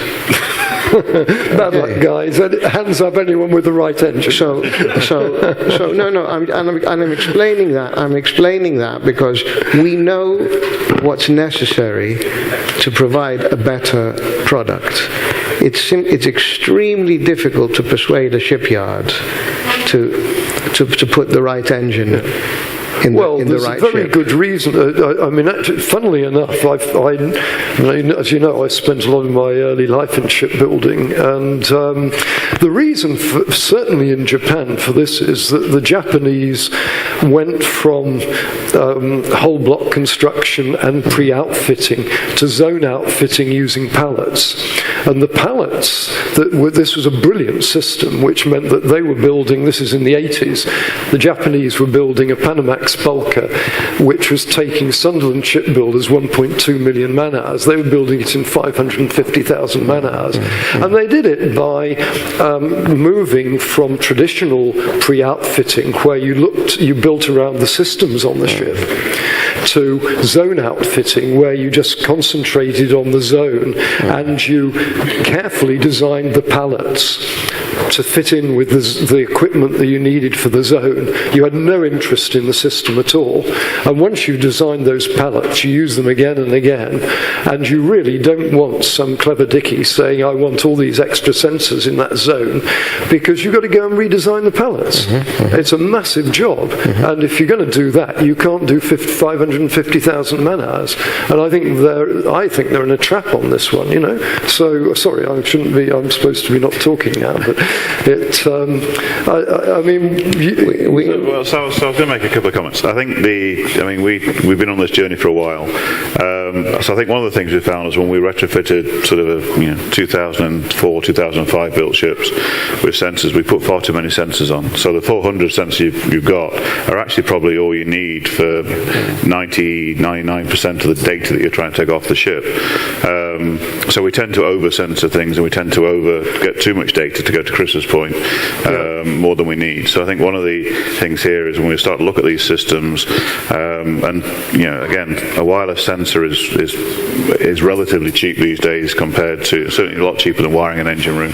And when we talk about wireless technology, we're only talking about the same sort of hubs that you've got in the room here for wireless systems. We're not talking about complex systems, and our experience has been that wireless in the engine room actually is more effective than wireless anywhere else on the ship, because the metal of the engine room actually strengthens the signal, and you actually get a better signal down there.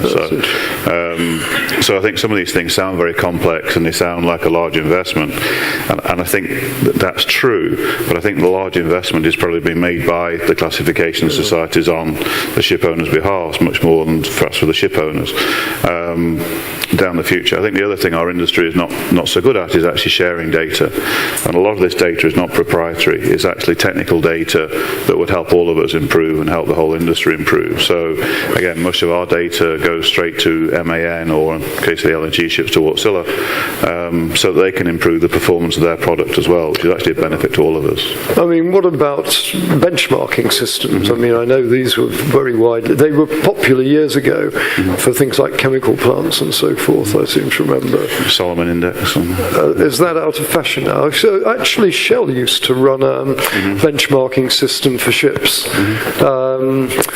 years ago, actually, about 20 years ago. Is that? Yeah, I mean, listen, there's no question that going forward, charters are going to be using data to essentially vet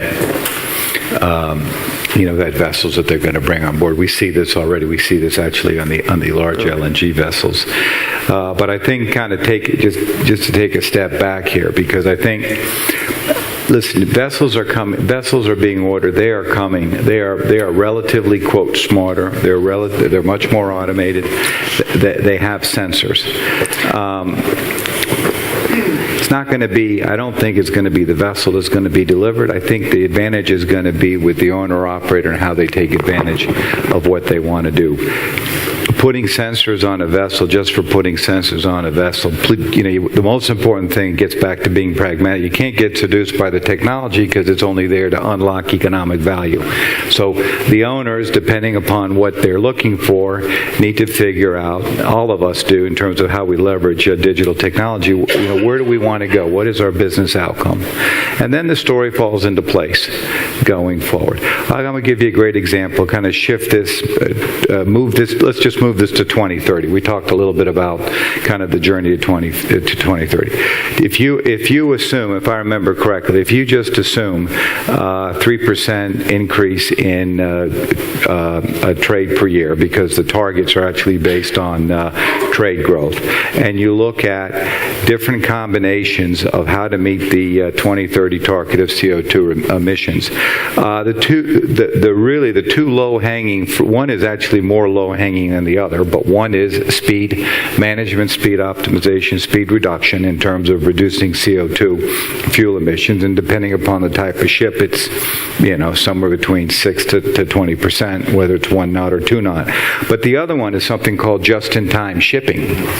Just-in-time shipping is really all about improving a ship's utilization relative to fuel efficiency, what cargo is going to get, in terms of the speed to get it.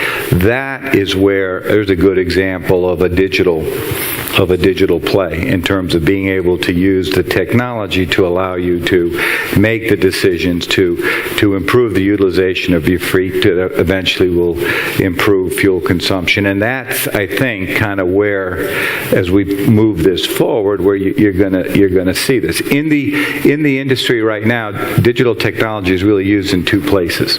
It is used on the commercial side when you're looking at supply chain. You've heard blockchain technology. You've heard a lot about predictive vetting.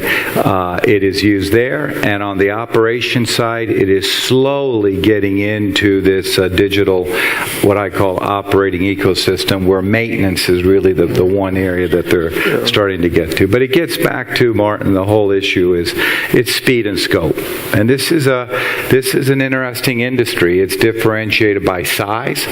It's differentiated by kind of mindsets and so forth. So the challenge for all of us is it's coming, but it's not going to announce itself, I'm here. It's all of us are going to collectively kind of get comfortable with it and move forward in probably some sort of measured approach. Chris, I think that's a very nice summary of where we've got to at the moment. And I mean, it's the difficulty in all these things is getting a bit of help with these things. So it's nice to hear a class society is so committed to sort of getting to grips with these things. I wonder whether it's not. I mean, you guys have been working hard, but I think now's the difficult time when we throw it open for questions from the floor. Have we got some microphones anywhere over there? There will be one or two. I wonder if any of you would like to ask a question. Just let me wait while we get the microphone sorted out. Okay. Yes, in the corner over there. Here we go. It's a long walk. If you would maybe tell us who you are when you get it, and Good afternoon and congratulations for a very nice speech and very good forum. It's Nikos Marmatsouris. I represent GAC, Gulf Agency. We are global agents. And we also represent many container lines. What I haven't heard today is something that popped up in the news almost 5-7 years ago, the so-called 3D printing. Mm-hmm. So I would have thought, I'm not a technical man, I would have thought that this 3D printing would assist, for example, consumers to order something like a toy here in Greece and not to have to bring it all the way from China. Print and stop the transportation, as you said. Is this happening? Okay, well, who would like to kick off on this one? Michael, you're from... As a matter of fact, that's a new technology which is very exciting. I should have mentioned the 3D printing because the U.S. Navy, for example, is funding heavily the ability to 3D print on board ships. So instead of carrying a spare propeller, you just 3D print it. And in fact, you can 3D print it if you decide to slow steam to be ideal for your slow steaming ship and not the old propeller. So that's a great technology which is coming up at any size practically. I can tell you, we just put out a guide on 3D printing, and it is actually aimed for spare parts management going forward. But that is actually here. Excellent. Can you download it on the internet? Yeah, sure you can. I don't know about bulk carriers as much. Do you feel under threat, Dimitrios? Well, I think it will come. I think we tend to, in the simpler part of the fleet, we tend to lag because of the structure of our sector. But it's definitely, the technology that comes from the other sectors will definitely filter through. A lot of the technology is actually retrofitted by specific companies because they feel very passionate about it and very strong about it. And they feel that what Chris said earlier, that it will deliver value. The other challenges would be to persuade the shipyards. Now, the shipyards have a general, let's say, maybe a push or a nudge with the EEDI requirements from IMO, and how they achieve the EEDI requirements are quite different. But I think that I think many people actually yearn to translate that high technology into the lower technology part of the business. Yeah, it's. But I was just going to say that the reality that we live in today, the absolute this industry just went through 4 years of a falling knife, more or less. Okay, there are a lot of companies out there that are working real hard just to keep themselves above water, just because of the market conditions. So the challenge for the industry is how to manage kind of all these opportunities versus the reality of paying the bills and basically surviving. I mean, it's this is kind of where we are right now, collectively, all of us. Maybe we can get Chevron to print some big checks. How about that? You've got away pretty lightly. Well, I'm going to say we're in the same shipping market. But I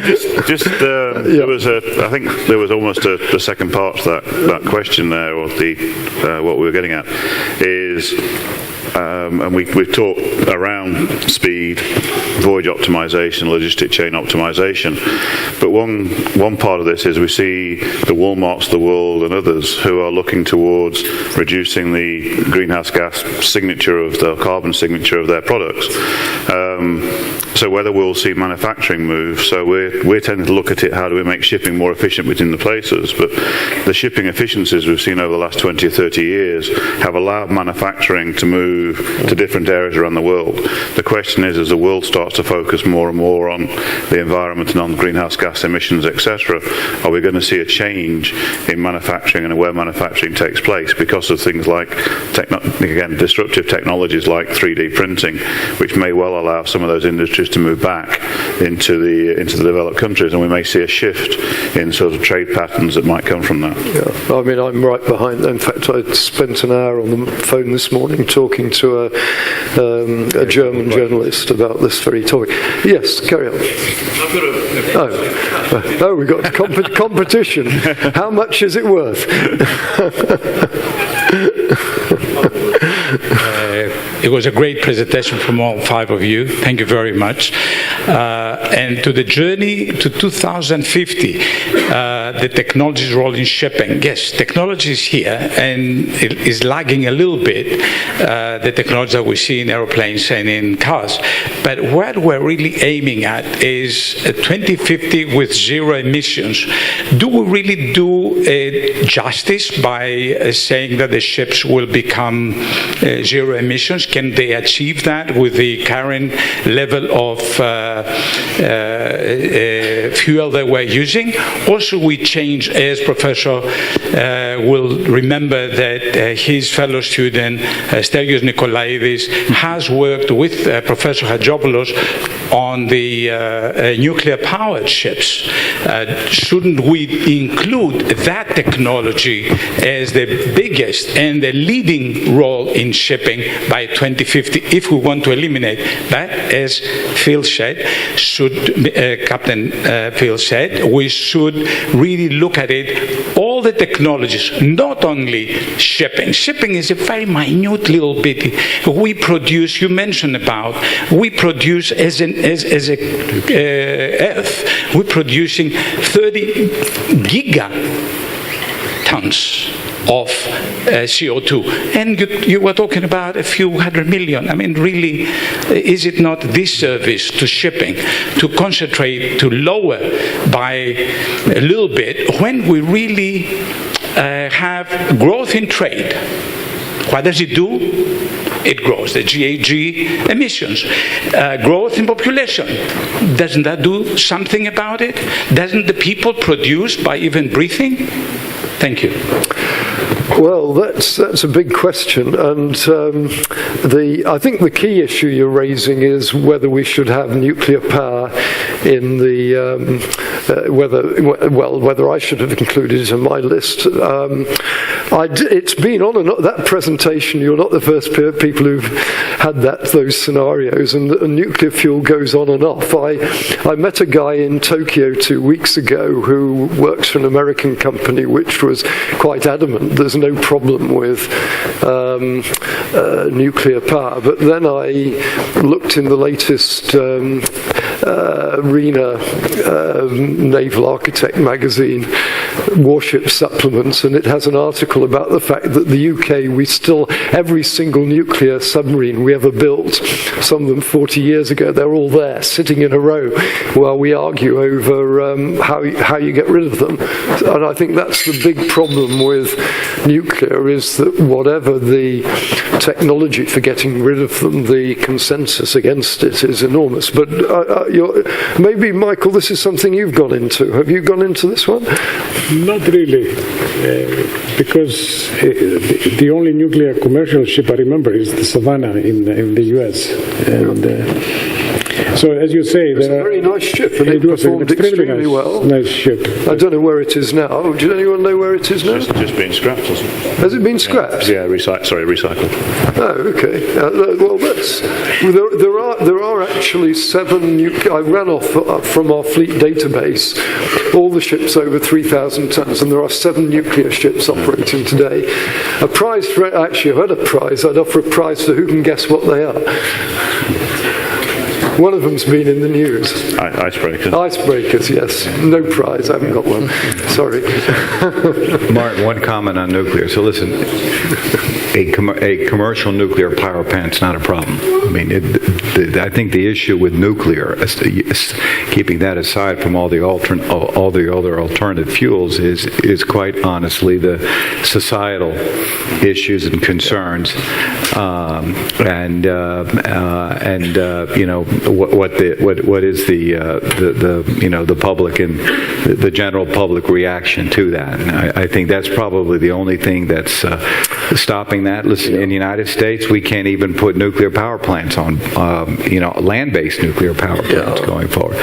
I think to get to one of the things, and I think that you're getting at is very interesting. We haven't talked about it today, but it's actually quite interesting. You look at what is required for alternative fuels, because if you look at the analysis, it says you get to 2030, you get to 2050, you need something else. You can't, whether it's ethane, methane, whether it's ammonia, whether it's fuel cells, whatever. But when you look at the criteria for alternate fuels, there's really three things: availability and bunkering for production of large-scale demand.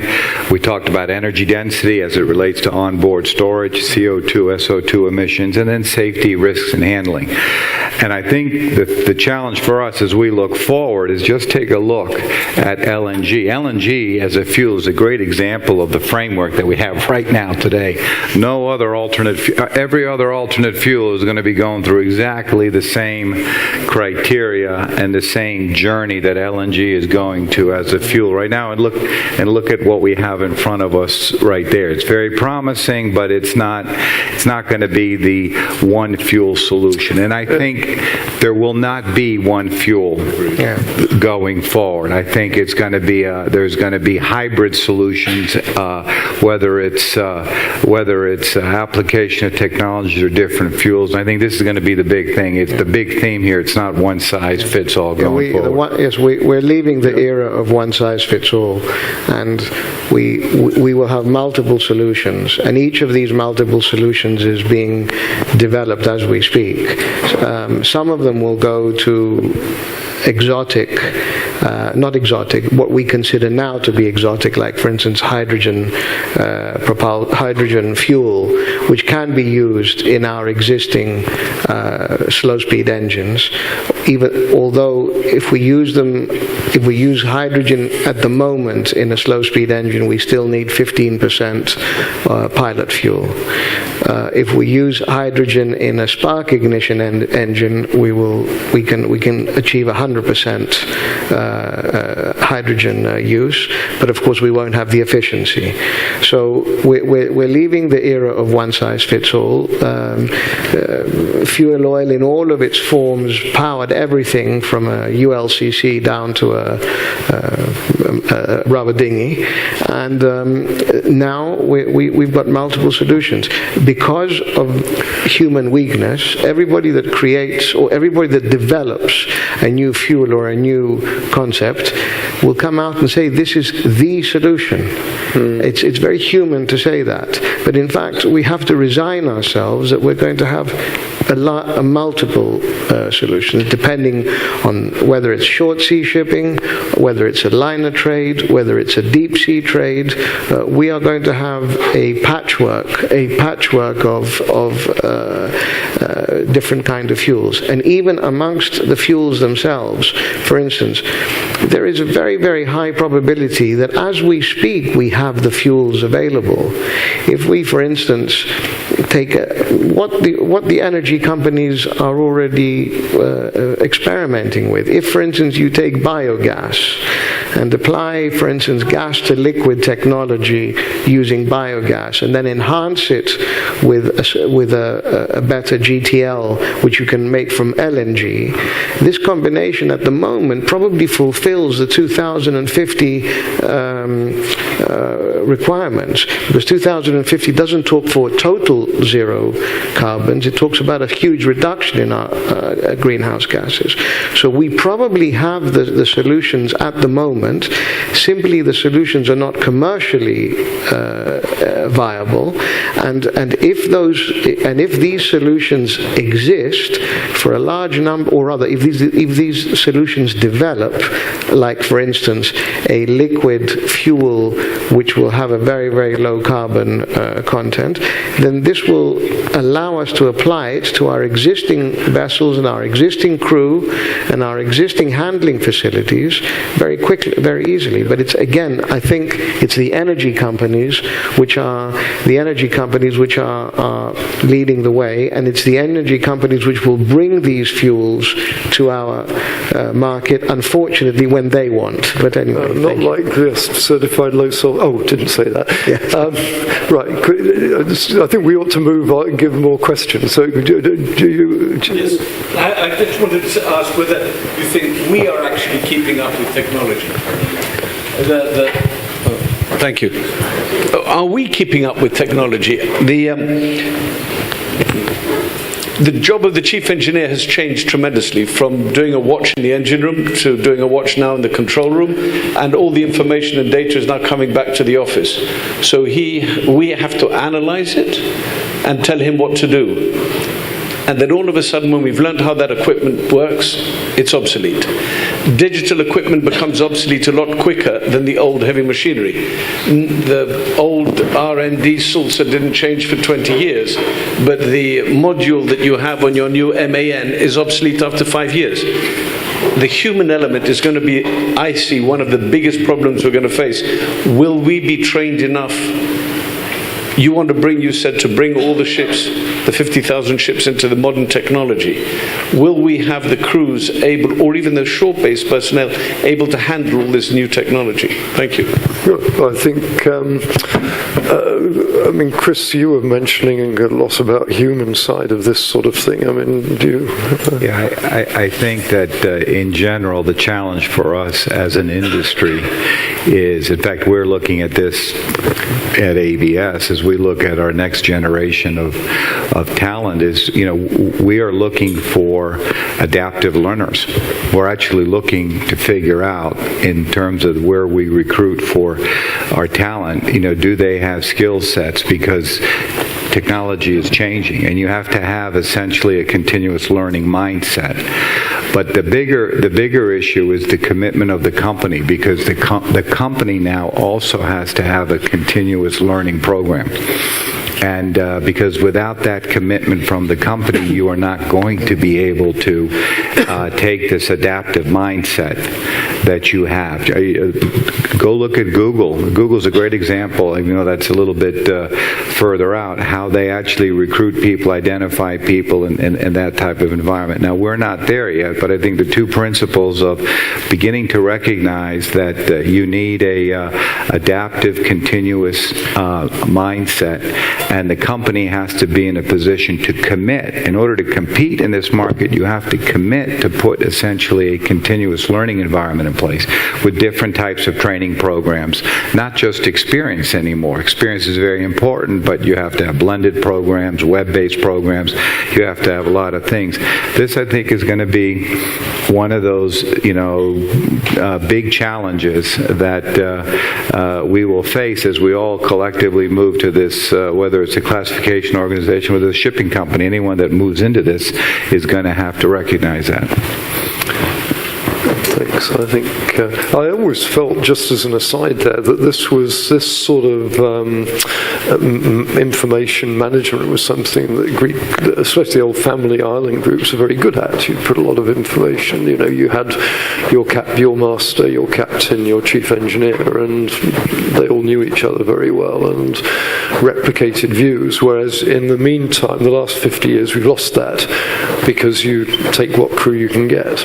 And I think maybe there's an opportunity here to rebuild something, maybe. But I believe, Phil, on the Chevron ships, that you guys use a lot of iPads. You got a lot of access to information.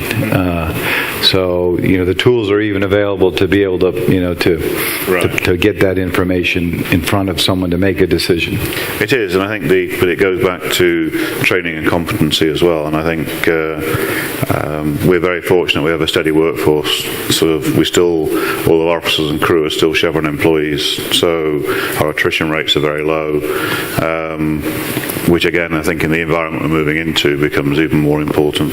Totally. I think that's getting down to the heart of a lot of issues here. John, you had a question?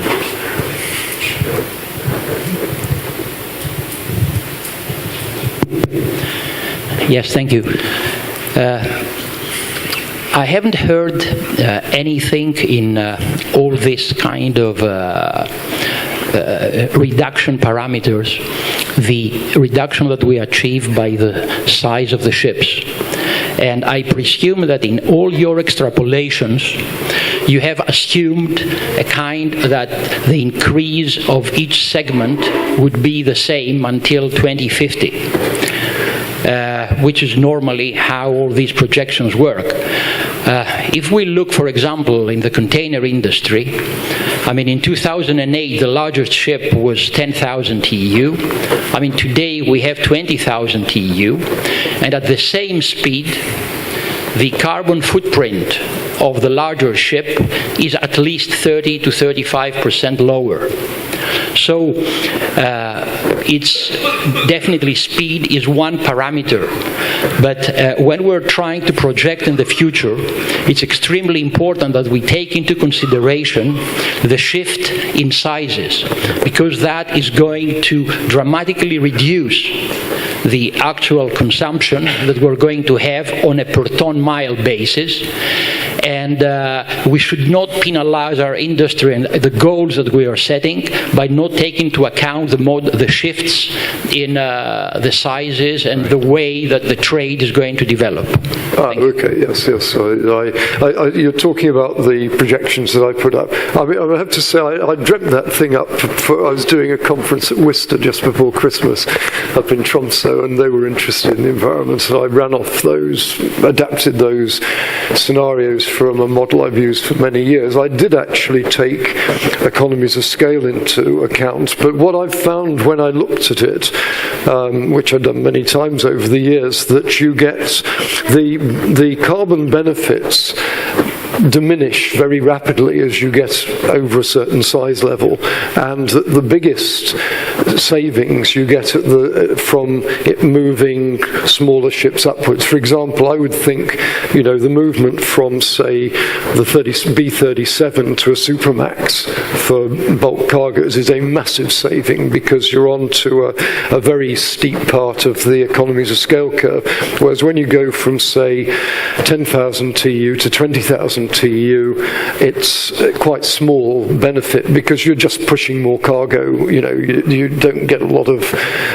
unit of cargo. You're just putting a lot more cargo on there at that stage. So I did build that into it, and I do think that economies of scale is important. So I'm not convinced that building the very biggest ships is going to help when you start measuring it. I think it's if you can get, say, 15,000 ton parcel into a 30,000 tonner, then you're really winning that type of thing, Yeah, I would say that you're absolutely right. Ship size does count, but it's ship size and trade routes together, and it doesn't necessarily be better. When you start looking at just-in-time shipping scenarios going forward, definitely it's ship size is an important variable, but it's also, I think, coupled in some ways with trade routes, which could also change going forward as well. It's true. But these things are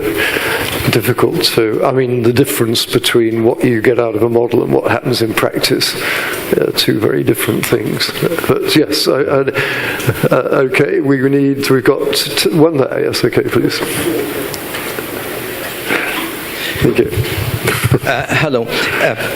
Just to follow up on Dr. Koustas, we made a study, and between the emissions of shipping between 2007 and 2012, and the shipping emissions went down about 10%, whereas the world emissions increased by 12 or 13%, which obviously means that we're doing something good. But to further add to what Dr. Koustas said, per ton of cargo carried, shipping emissions reduced by 40%.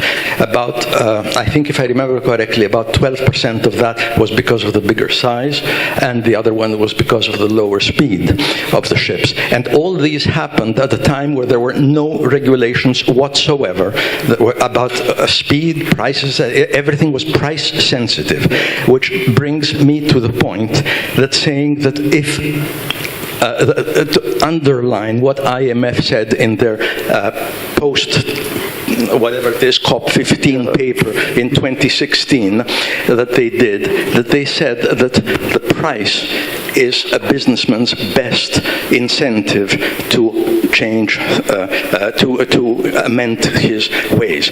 Now, to go a little bit further, if you read Time as a Trade Barrier by National Bureau of Economic Research, about 66 doors down from MIT, I think it's 11 Mass Avenue, and there the people that made this paper tell you that a one-day delay in the delivery of a finished cargo is 0.6% the cost of the cargo. And if it's an intermediate cargo, it's up to 2.1% the price of the cargo. That means that the faster, that the more expensive cargoes will necessarily have to go on faster ships. And that is why the containers have the speeds that they have, and whereas bulkers and tankers go as slow as they do, and LNGs go on faster ships. I mean, it's no segments, it's just the cost of the cargo. If your cost of a container ship you can have a reefer container containing about $1.5 million worth of pharmaceuticals, that would be close to $45,000 a ton, whereas a bulker would be carrying grain at about $300 maximum a ton. So it's a completely different thing. You have to look at it completely differently to understand. And to put a last point, I think that basically the design indexes that we use for shipping, the EEDI, are completely wrong, because anything that has to do with work done is the force over the distance. There is no sense of distance in the EEDI as it was drafted. We with the Greek ship owners were yelling and screaming that we should have it based on speed, which speed has a distance element. But unfortunately, the IMO, in its wisdom, did whatever it did, and we had to fight all kinds of technical battles with regard to what is a safe ship and what is not. And just to remind you, Malcolm McLean, in the first oil price crisis in 1979 or something like this, he designed a series of container ships that were going at a lower speed because he thought that was the way forward. Obviously, those things were scrapped a damn sight earlier than the other ships because they couldn't make the schedules. So you have to realize that the whole thing is a system, and you have to understand how the system works before you try to regulate it. Thank you very much. Well, thank you. That's a long and interesting and very accurate account. I think the point, I think probably we should measure these things in ton kilometers rather than, or speed. But you're absolutely right. I mean, if China imports its iron ore from Australia rather than Brazil, then the carbon footprint is much higher for Brazil, even if the freight was the same. I think so. But I don't know if anyone else has. How are you feeling over there, Phil? Are you getting hit by jet lag yet? No, I was watching the clock. We got a countdown clock here. It's not got long to go. Well, I think, can I take that as a very, very helpful intervention? Is there one last question, but actually it'd have to be a quick one because we're only microseconds away from the deadline. Anybody want to be the last person? Oh, we got it. We got one. How disappointing. This is the point where I always wish someone would know. Quick question about a technology we haven't heard about and the potential to solve the problem that you mentioned, augmented reality as a way to enhance the people on the ship and leverage the knowledge that is on the shore. Sorry, could you just... The potential of augmented reality, which we did not hear about. No, we didn't. That's true. I'm not sure that I know how to answer that. I mean, Michael, you're the chap who knows about these things. What should we make of that question? It goes almost hand in hand with the digital twins and the like, because as we said, there will be an engineer always on board who will have to have a visual inspection of the whole ship. And how do you visualize the ship? I mean, well, this is true. Once a problem is identified, you have to have some good visual to see this imaginary ship, this digital twin. True. Well, also, someone's yes. And then order inspections or take action, because all this knowledge has to be transferred immediately to some corrective action. So that will go for sure hand in hand with the digital technology that's coming up. I think we're pretty safe from Ronnie the robot in shipping for a while, don't you? Would you say that? Is that right, Phil? You haven't got... No, we're starting looking at Microsoft HoloLens, which is augmented reality. So we're looking at that in terms of assisting the engineers. So it goes back to digital twin, but it's using augmented reality you have somebody ashore, you've got somebody on board the ship. Say a HoloLens technology is one that we're using, and that's a Chevron corporation that we're adapting onto the ships as well. I think that's a very fine place to fit, as we link with the professor here, and once again you seem to be doing it as well. And so could I, ladies and gentlemen, the clock's finished, it's flashing at us, it says drinks now. Thank God. Could I thank our panel, Captain Phil, Head of Intercargo Dimitrios, Professor, and of course our host, valued host, Chris Wiernicki. Thank you very much all for taking so much time, and thank you for being such a good audience.